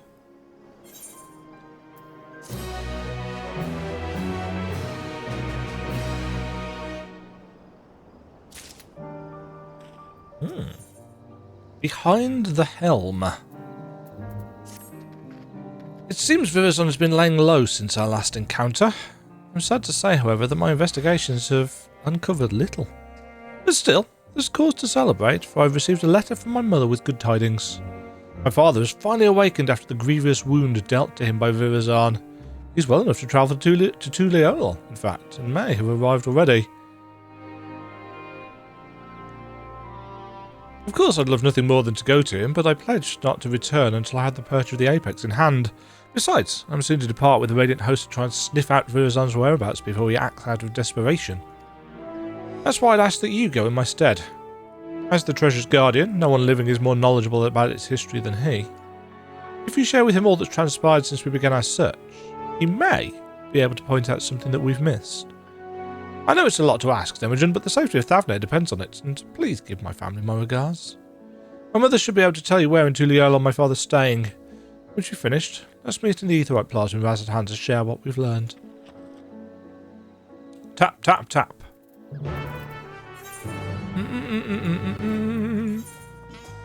Oh, if it isn't Demagen. But I don't see Tepika with you. Did you come alone? Oh, I'm glad to hear my letter arrived safely and that Tepika seems to be as tenacious as ever in her search. Her father, Netze, has already arrived here in Tuliol, but has barely stayed in one place since. He seems desperate to help Tepika from a distance in whatever way he can. He told me he was travelling to the Pyorionen Plains in search of information he assured me was quite vital. If you wish to speak with him, he'll doubtless be in the area.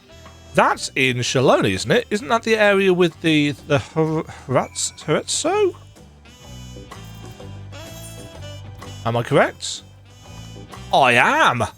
That's not bad for me. Especially considering I cannot pronounce the names at all. But I do recall, actually, them saying that one in the quest, and I still don't remember it, so...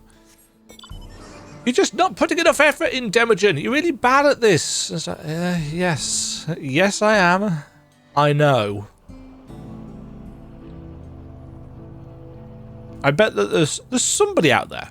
There's somebody out there that is breezing through all of the names of things in this expansion.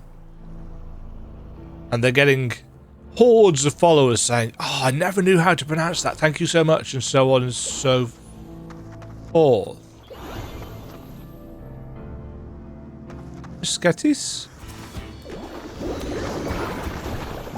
Are these called Sketis? Ooh, this guy's actually... Oh no, never mind.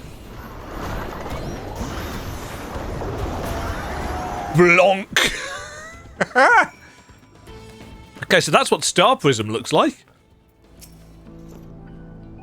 I didn't actually expect it to be a massive nuke, I must admit. I'm kind of glad it is. I wasn't expecting it. Thank you, Traveller. I overextended myself, but recently recovered from a severe injury and was a fool to confront such a beast alone. So you're the demiurge I've heard so much about. Many thanks for all you've done to recover the perch of the Apex. You've got a cool outfit. This is the crypt stuff, isn't it? Mask isn't, I don't think. News of your progress at Thavna is most heartening. Despite my position as its guardian, I never knew it could rain down stones from the heavens. Oh. Since arriving at Tuliolol, I've done what I can to shed light upon the Tural Vidral sealed within the treasure. After the nations of Tural were unified, some left our village to build new homes in the city. I sought them out to see if they know anything of use. Unfortunately, none could offer insight into the treasure's magics, but one of them told me that owls lurked around this place. And since the Tural Vidral sealed within the perch of the Apex was once an owl, it seemed logical to pursue such a quarry. I thought perhaps I could glean something about the ancient beasts from their behaviour. Like as not, some fundamental aspects remain the same even after transformation.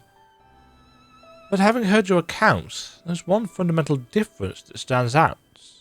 As far as I'm aware, no owl native to these lands possesses the ability to hurl rocks, large or otherwise. No doubt the Tural Vidral gained this power following its metamorphosis. I do believe, however, that it would retain an owl's core instincts. That one you fought didn't strike unprovoked. Instead, it watched me from afar with fear in its eyes. While this is normal behaviour for most animals, I was surprised by how suddenly it descended upon me the moment I started approaching.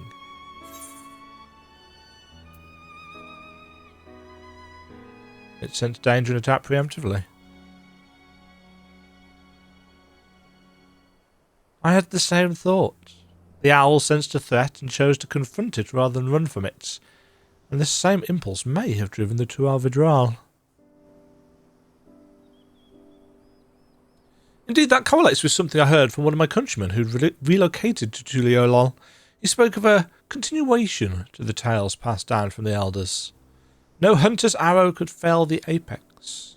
It was struck down in a storm of its own wrath, made wild by a heart of fright. Thus was it sealed away at last. Struck down in a storm of its own wrath. A little bit like what happened to Valgamanda. Now, judging from the owl's behaviour, I can theorise that the treasure is activated when its bearer senses danger. According to the story, this power can easily get out of hand if its bearer is panicked.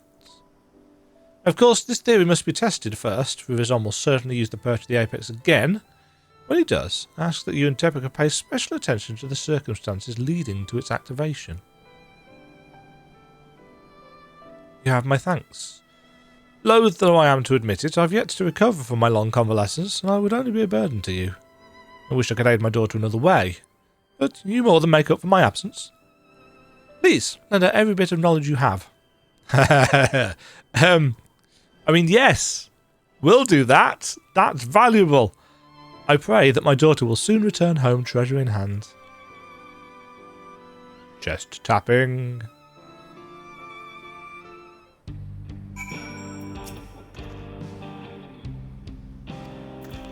Okie then. The music in this expansion has been so catchy. You've come just in time. Vivison has shown his face in Razathan. You can tell me about your journey to Tuliolol later. For now, come with me. The plots.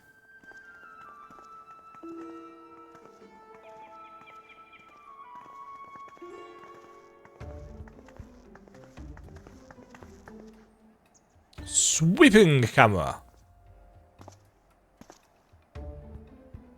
Aha! Are you surprised?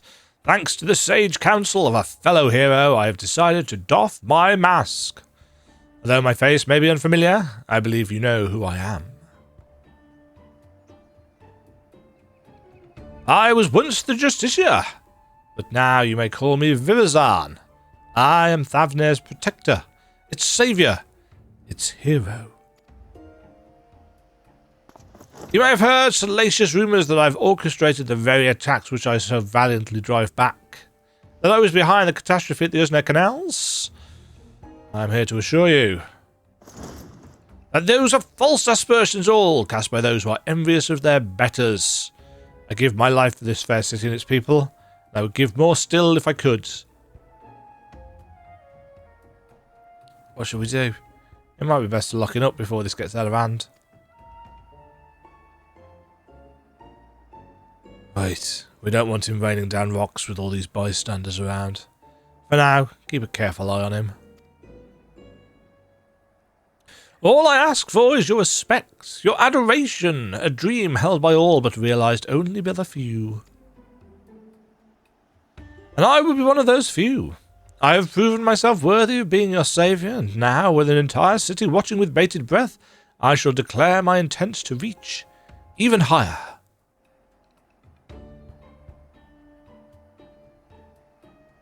Yes, for I can protect you all the better as your ruler. I shall retire the yes, Reach is going to love this. I shall retire the mantle of hero and take up the crown as the king of Razat-Han. Does he not have a clue how the government of Razat-Han works?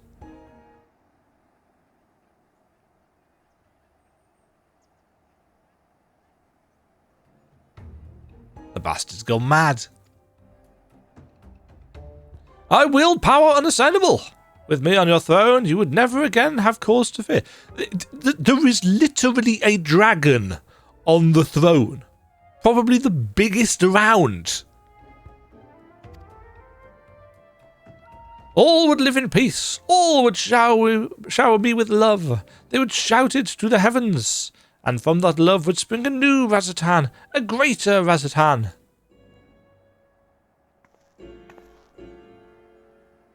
Enough of your lies, Rozan. The power you wield protects not but yourself. To everyone else it brings only ruin. Of course, the road to greatness is ever paved with necessary sacrifices.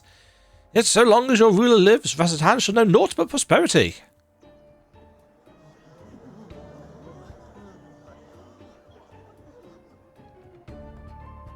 You think you're better than Master Vitra? You bore this city and its people on his back, or you look fit to collapse under the weight of your own armour. You're no leader, you're a damn joke. Does this man speak for you all? Is there not one among you who would follow me into a brighter future? I'd love if Vishan just turned up right now. Ah, but I'm nothing if not magnanimous. Until you find the wisdom to accept me as ruler, I shall continue to stand vigilant as your eternal shield. Stop this, Vivazan. You're only making it worse for yourself.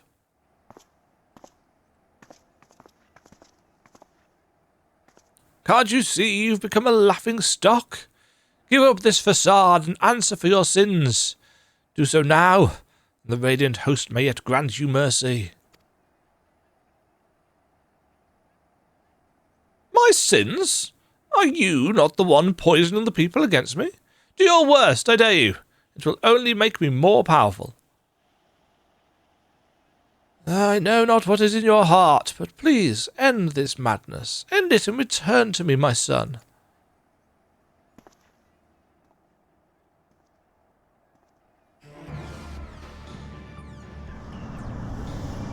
Not though.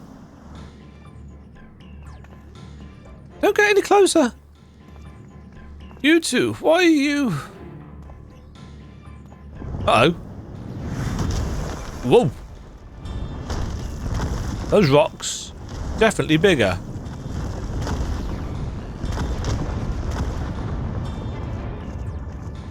Oh.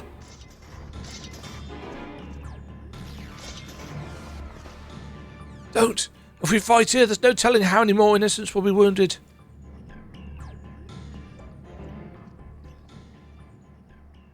Pathetic as ever. I tire of this farce. I have declared my intent to become King of Razatan. As for you two, this is no place for a battle between heroes. We shall meet again, mark my words. And then we shall decide who is the mightier. I wonder who that's going to be. Slayer of gods? Guy that can make rocks fall? I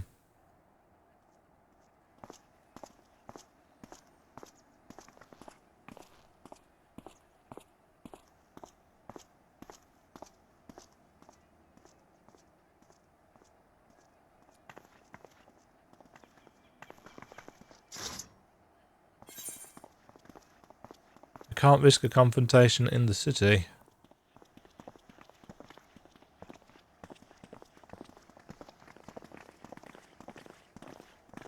Oh, you're right, of course. As much as I hate to see Virzon walk free, we've yet to ascertain the extent of his power. For now, we must bide our time. I noticed that despite all his proclaimed love for its people, he didn't even look back at them as he retreated. Perhaps he couldn't bear to look them in the eyes. Or one of them, at least.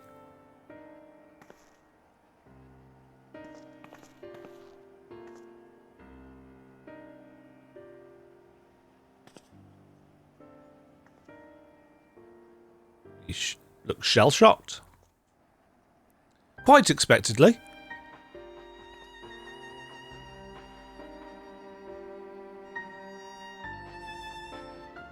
I'm assuming this is going to end in a solo duty of some kind.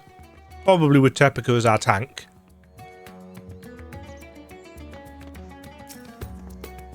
That was a disaster. Virzon is truly lost. At the very least, he's committed himself to fomenting unrest within Razatan. And although he's my son, I cannot condone his actions. His words are grand, but empty. And that ridiculous armour is nothing more than gaudy decoration. He is truly the embodiment of false heroism. Yeah, real heroes wear trainers and puffer jackets. What's more, his latest debacle has surely made him a criminal in the eyes of the Radiant Host. All I can do now is beg them to grant my son some small degree of clemency. Before you go, may I ask you something? After Virzon called down the rocks, did you see his expression? I thought it peculiar, but I'm curious as to what his father saw in that face. It was a familiar look. When I used to scold him for losing himself in make-believe, he'd get that same cast in his eyes.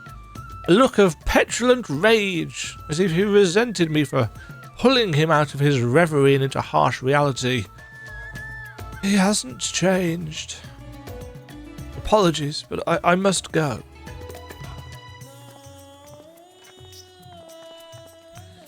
Just as I thought. Even clad in his shining armour, he can't bear to be told no. And now his childish games have taken a malevolent turn. But for now, we should return to Yedlamad. I still have yet to hear what you learned in Tuliol, after all. Nod.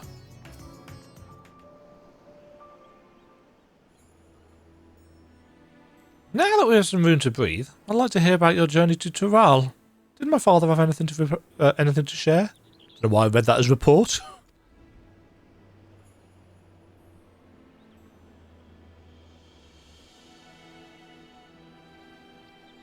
I'm heartened to know he's well enough to go chasing after owls and such, though I wish he'd take more care. Thank you for saving him, and for bringing me his theory concerning the treasure. If it really is triggered by a sense of impending danger, that might explain why Virzon had trouble using it the first time. He wasn't truly afraid of that small fungi until it was almost upon him. It also explains how he can wield the Apex's powers despite having no training in magics. Magics, even. I can pronounce words. It responds to emotion, not intent. So much is falling into place. He goaded the Radiants into apprehending him because he knew the threat would be answered. You saw how nonchalantly he quit that plaza, almost as if defying someone to stop him. Virzon truly believes himself to be untouchable. Oh, no. No. I think his words and deeds align with the theory well enough. As for that curious fragment of a story... It seems to imply that the Troll Vidrol lost control in a panic. Perhaps its strength grows in proportion to the danger it senses, and when that danger is too great, well... You saw what happened at the Ursna Canals in Vazat-Han. You were present both times, as were others who wished Virazon ill. Both times we saw stones much larger than we've seen before. Now I understand why he's so eager to face you. An opponent of your calibre will strike fear into Virazon's very core, and that fear will summon a power greater than any he's ever known. Power enough to bring a hero to her knees. Yeah. Or so he thinks, but we know better. We use that arrogance to our advantage and bring him crashing down to earth. Although, we may have to contend with falling rocks for a time. In a straight flight, he'll be... Although we may have to contend with falling rocks for a time, in a straight fight he'll be outmatched. So we strike fast, we strike hard, with a big conjured hammer. Until that fancy armour is nothing more than mangled steel. Though you may prefer to put your foes to sleep and whatnot, we know he has an arsenal of alchemical concoctions at his disposal. That's why I suggest a bit of a good old-fashioned brute force. When you unleash your most fearsome destructive spells, I'll be your shield. Don't even think I hold him back. Yeah. I wasn't planning to. I look forward to fighting by your side. Now, we seem to have to find a suitable arena. I'll consult the Radiant Host as to the location. Once that's decided, we'll confront Virazon for the final time. Do bomb. Heroes and Pretenders. You'll be pleased to know the Radiant Host were most helpful in finding a place fit for a duel. When I saw it, even I began to believe our encounter would be one for the songs. Speaking of which, it seems your name is on the lips of all and sundry. People already consider you the true saviour of Vazat-Han and believe you will bring Virazon the Deceitful to justice. Well, I kind of am, so that's... yeah. We apologise for putting so much weight on your shoulders, but something tells me you're used to it. Yeah. The final showdown shall take place in the mountain pass leading to Khadgar, where great crystals will stand as witness to its conclusion. Suitably romantic, suitably isolated. Is that where we did the fight with Scamilione?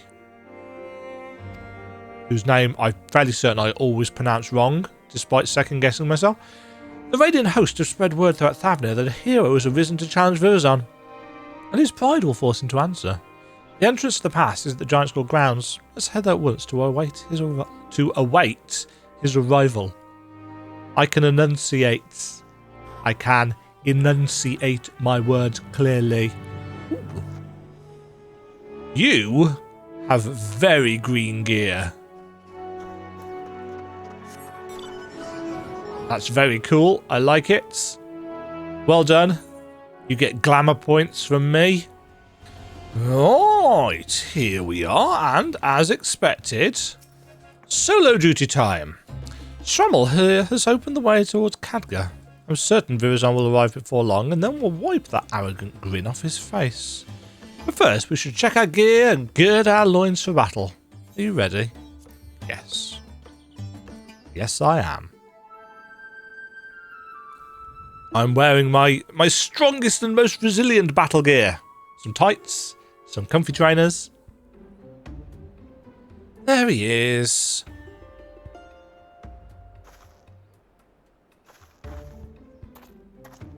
Oh, we are surrounded by big-ass rocks. Through the cragged peaks of Khadgar, desolate winds blow over the field of battle.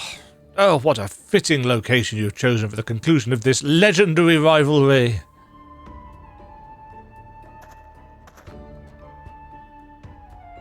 This is the place.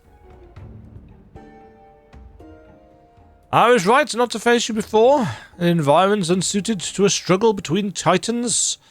Now my patience has been rewarded, and my heart races in anticipation.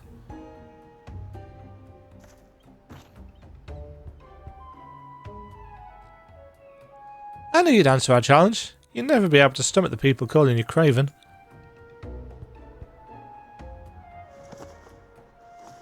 Such boldness in the face of impending doom! Have you not realised by now that so long as I wield the perch of the apex, I am invincible? Oh, we'll soon put that to the test. You rely too much upon stolen power. It deludes you. You claim to be a saviour to the people, but they've seen through your lies. Even your own father can scarcely bear to look at you. You're nothing but a small, small man hiding within the hollow facade of a hero. And today, we tear that facade down. Will you now? You may have the medal, but have you the presence to claim the mantle of hero? My mantle?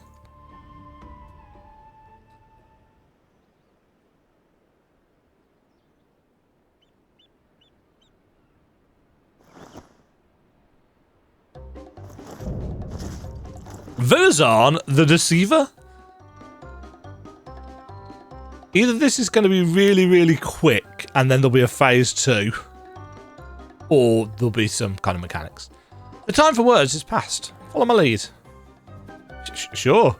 I mean, we wouldn't know how to bring down a single bloke.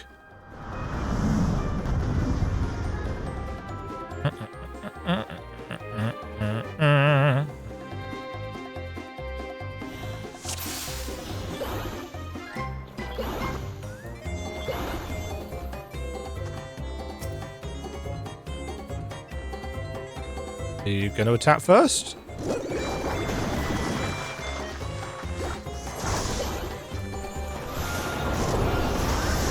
But...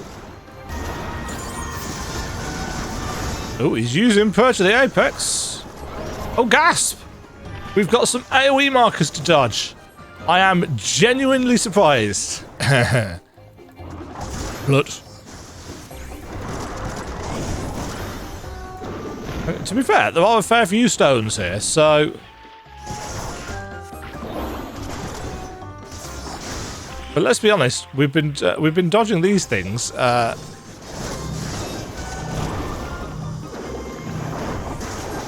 a good long while.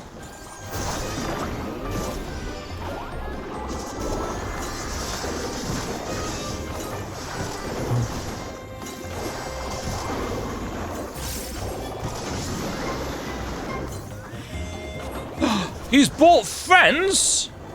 Gasp!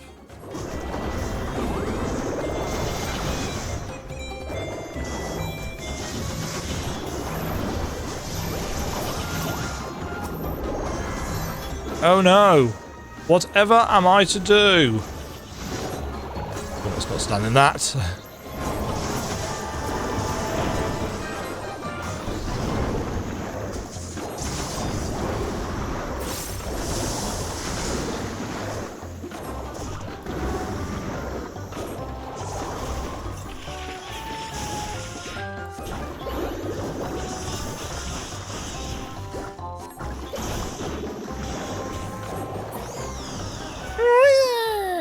You defeated them already?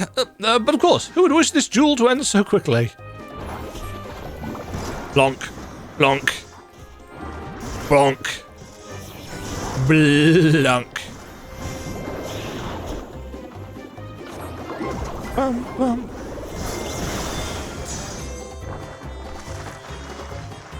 Let's have that. Straight away. Let's nuke him. What? My armor? What's happened to his armor? I wasn't paying attention. I was looking at my...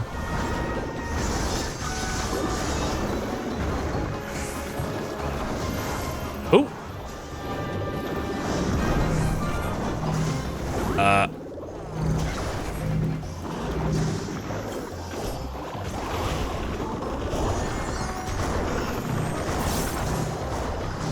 Oh. I thought that might hit me.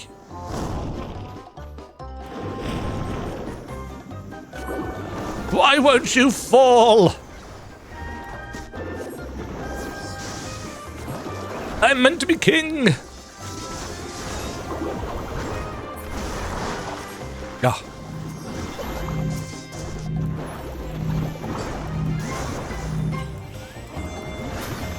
Oof.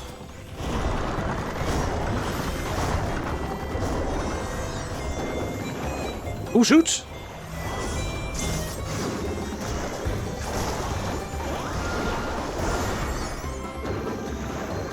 Oh, bollocks.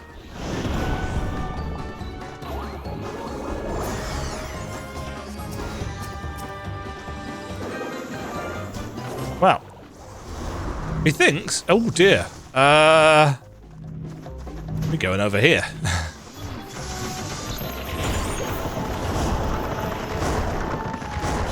Actual mechanics.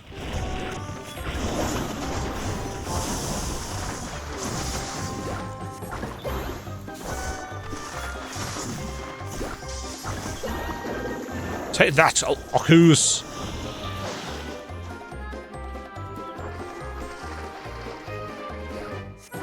We both suffer grievous wounds. Perhaps we should call this a draw.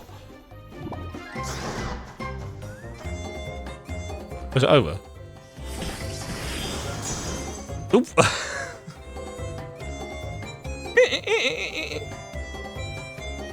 I'm utterly defenseless. This rotten piece of wood was supposed to make me invincible.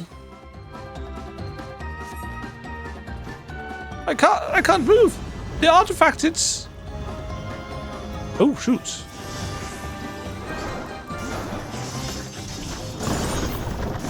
Well, the perch of the apex.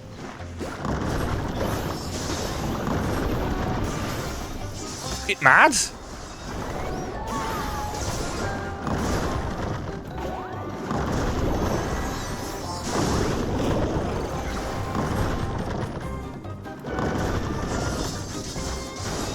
Do. The apex's power grows? Oh dear. I am a hero! Someone save me! I probably left that bit late. No. Got away with it.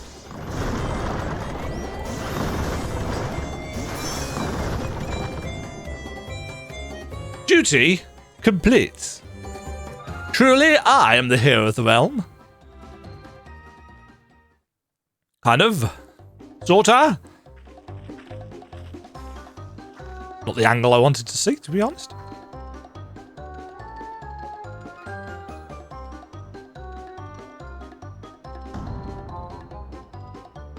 Underpants, nice sandals. Is that cold? Now to take back the treasure. What's this? Can't happen. A hero never falls. I must retreat. Yes, a tactical retreat, a noble retreat, so that the Justiciar may live to save another day. And rock on the head.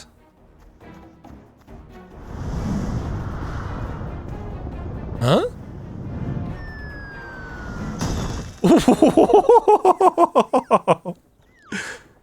Boom.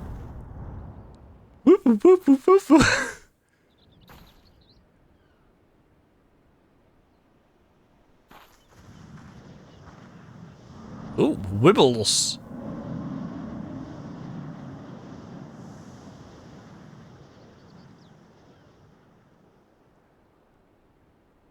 Obviously, they haven't redone the ground texture work here yet.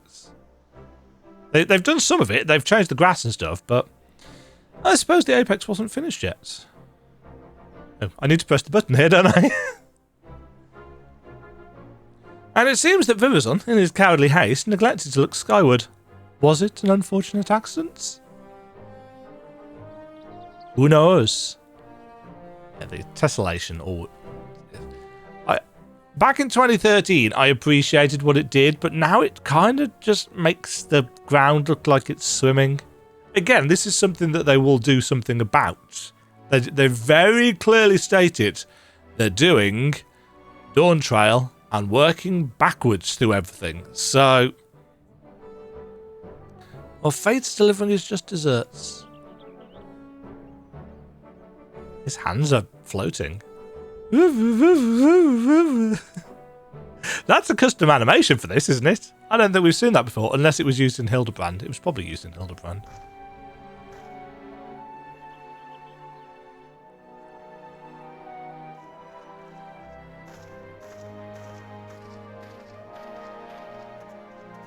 Aha! This guy's a dancer. claimed to be Vazathan's saviour, yet he sowed only discontent among its people. Perhaps some days in a sunless jail will give him time to reflect upon the error of his ways.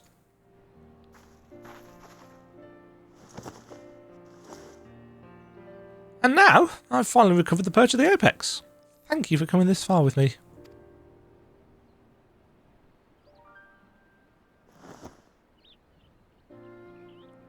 I do love the stowing in bag sound with even the biggest of objects. Yeah, and this texture will look really good.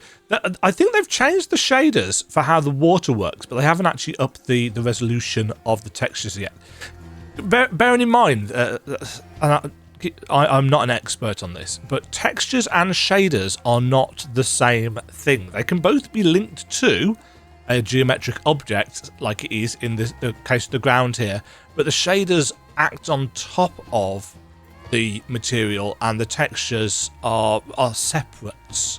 Can they interact? Yeah, I believe with certain kinds of things like bump mapping and stuff like that. But yeah, you can see here the interactions, but they're still interacting with the lower resolution textures. They'll get upped. They'll get upped. The battle was hard fought, but we made it through. Virazon is the responsibility of the Radiant host now. And now that I've done what I pledged to do, I must return home and bring the good tidings to my mother and father. Yet before doing so, there are many others I must thank. In the meantime, can I count on you to meet my family at Tuliolo for one final farewell? My parents will surely be glad to see you. Nod. I'm almost out of hard drive space, because Dawntrail, as it turns out, was quite large. I haven't actually counted up how many hours the MSQ took me. Obviously it only took me so long because I read everything, or almost everything out. I didn't expect to see you in Tuliolo again so soon. Is Tepika well? She's on her way back.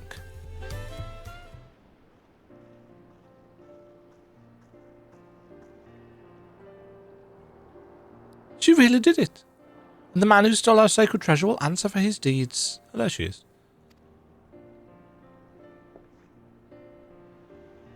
Father! Mother! It's good to see you. Was she just standing there? For the dramatic moment. I'm sure Demagen's already told you what happened. Couldn't have retrieved our treasure without her. Well, so we've heard. Yes, Demagen also told us your wits and bravery were essential to your success. Oh, we did, didn't we? That's very us. On behalf of our whole village, I thank you for guiding Tepika in her quest, Demagen. Nod. Now, the perch of the apex must be returned and put under careful guard once again. The story of the Tural Vidrol's demise proves that we are not meant to wield its power as our own. I'm sorry, Father, but I disagree. Once I return to the village, I want to tell everyone what happened in Thavnair. They need to know what the treasure is capable of, or else we risk forgetting once again. I won't deny that the Apex's power is dangerous. I saw with my own eyes what happens when it's wielded with abandon.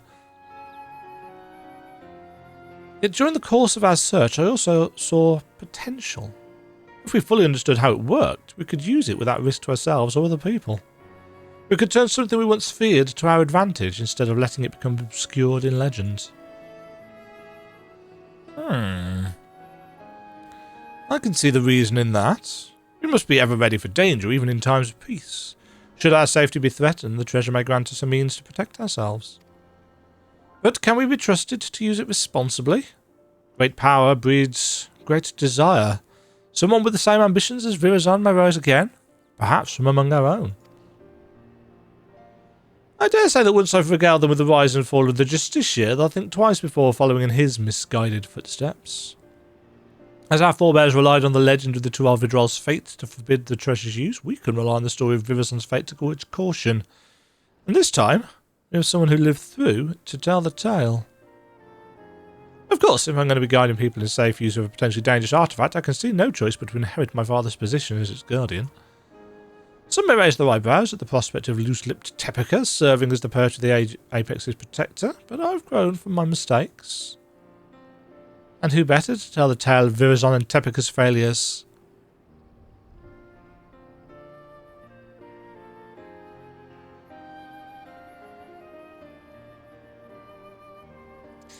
Your only mistake was in trusting Virazon the same as I and many others. But unlike him, you have the willpower to overcome your own failings. Over the course of your long and arduous journey, you've gained a wealth of experiences, and your efforts have finally been rewarded. You took responsibility for your actions, and by so doing, proved your conviction to our people. They shall listen to this proposition with open minds, I am certain. Now we must say farewell, as much as it pains me to do so. I owe you a debt I can never hope to repay. Once I return to the village, I'll do my utmost to protect the treasure we worked so hard to retrieve. Till next we meet, may fortunes smile upon you. I wonder if there's an after roll quest. Yeah, what one when you've done all the others. I believe there was one for Endwalker, but I haven't done it. Really should get round to doing that. A lot of things in FF14 that I should get round to doing.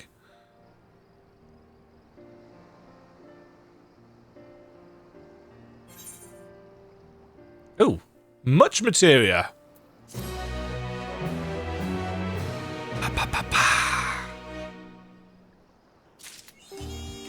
Reach for the apex. Well, that was alright. It wasn't great, it wasn't amazing, but nor was it awful. It was okay. And that's fine, because at the end of the day, it wasn't long-form content, it wasn't the MSQ, and I fully understand their reasoning for the whole role quest thing. You know, there are now, what, 21? Is it?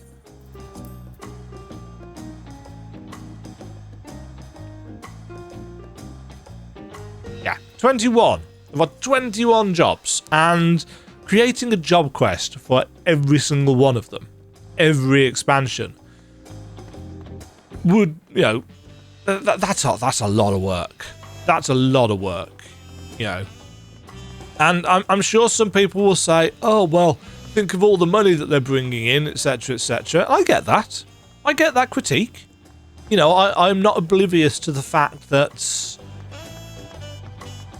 in Endwalker, they promised us hats for Viera and Hrothgar, and we still don't have many hats for Viera and Hrothgar. You know, I'm not completely blind to the problems in terms of promises and so on and so forth, but I also know, and I've mentioned this previously, that FF14 props up Square Enix quite a lot, and I'm reasonably certain that a good slice of profits gets just taken away to invest into other projects and doesn't get into, you know, FF14. You know, the graphics look great, has been a great start, but they need to see it through. They need to make good on that promise. And I think perhaps more than the promised hats, if they don't follow through on the graphical update to all areas of the game and all NPCs, I really do think people will be very unhappy, because they have to make sure that the new player experience looks good. You know, so that I mean, even if they do Dawntrail, then A Realm Reborn, which I think probably would be a mistake, because you spend more time in the later sections because they take longer. And, you know, I know that A Realm Reborn is widely regarded as a little bit slow and a little bit long. It's really not that bad these days, especially compared to what it used to be. But, I mean, they need to make sure that the entire spread of game receives this graphic update, and I will be very, very annoyed, I think, if they don't. You know, is it going to make me quit? No, because graphics is graphics, and whilst I do like the nice shinies, it's not everything that I'm worried about. But, you know, in just making sure that they follow through on their promises, I think is an important, an important part of the relationship between developer and player. And yeah, fingers crossed that they get those updates out as soon as possible. It is a shame, in my opinion, that they don't patch the game more regularly. Especially for things like textures and graphics. You know, I don't believe there would be any massive potential bugs and issues if, as well as the big 7.1 and 7.2 and 7.3 updates, that they introduce smaller patches with batches of texture updates, rather than having to wait for, you know, the big patches. I can't see how textures in that way would cause issues, but again, there's probably a bandwidth thing and a server capacity thing, or whatever other quote-unquote potential excuses they might have. Anyway, this was Roll Quests, not Demagen sits on a soapbox again. Roll Quests, absolutely what I expected, pretty straightforward, pretty basic, reasonable storyline. You know, I quite like the Unbound or whatever they were called. Can't remember the full name of the group. In terms of a hook, it's like, okay, what are the others going to be like? What kind of daftness or silliness? Are they all going to be joke characters, or is there going to be more to some of them? And is there going to be some kind of wrapping it all up with all of them quest afterwards, like there was with the Shadowkeeper in Shadowbringers? I don't know what the Endwalker one was because I haven't done it. No spoilers, please. That's the roll quest for the ranged magical DPS done on Pictomancer in this fabulous glamour, which I really like, though I am kind of tempted to find a different weapon out. It works for me. It works for me. This is undyed as well. On the subject of dying, we should now be able to die. Oh, I've got it glamoured over, but we can now dye the Pictomancer stuff. Interesting that the trousers only have one dye channel, and the other pieces have two. I wonder whether that's the same for all of them. You know, all of the different. Well, I can check, can't I? Or can I? Does it show you them? And it's got 2 locks on all of those. 2 locks on all of those. 2. I don't know. Maybe it's just because it's a fairly basic outfit. Don't know. But yeah, that's clearly what they're representing. Anyway. Thank you very much for watching. Hope you've enjoyed the Dawntrail coverage so far. Don't know what the next stuff was going to be. It's probably going to be the raids. Well, actually, the raid stuff might have already come out. I have no plan or schedule yet, so this could be well down the line after the raids. I don't know. Thank you for sticking with me. Anyway, thank you for putting up with the randomness that is Demagen sits on a soapbox once again. And I will hopefully catch you all in the next offering, whatever that may be. Have a great day. Stay safe. Stay fabulous. Cheerio. Thank you very much for watching. If you enjoyed the video, why not click the like button and consider subscribing. Remember, you can ring the bell notification icon to get notified when new videos go live. And until next time, cheerio.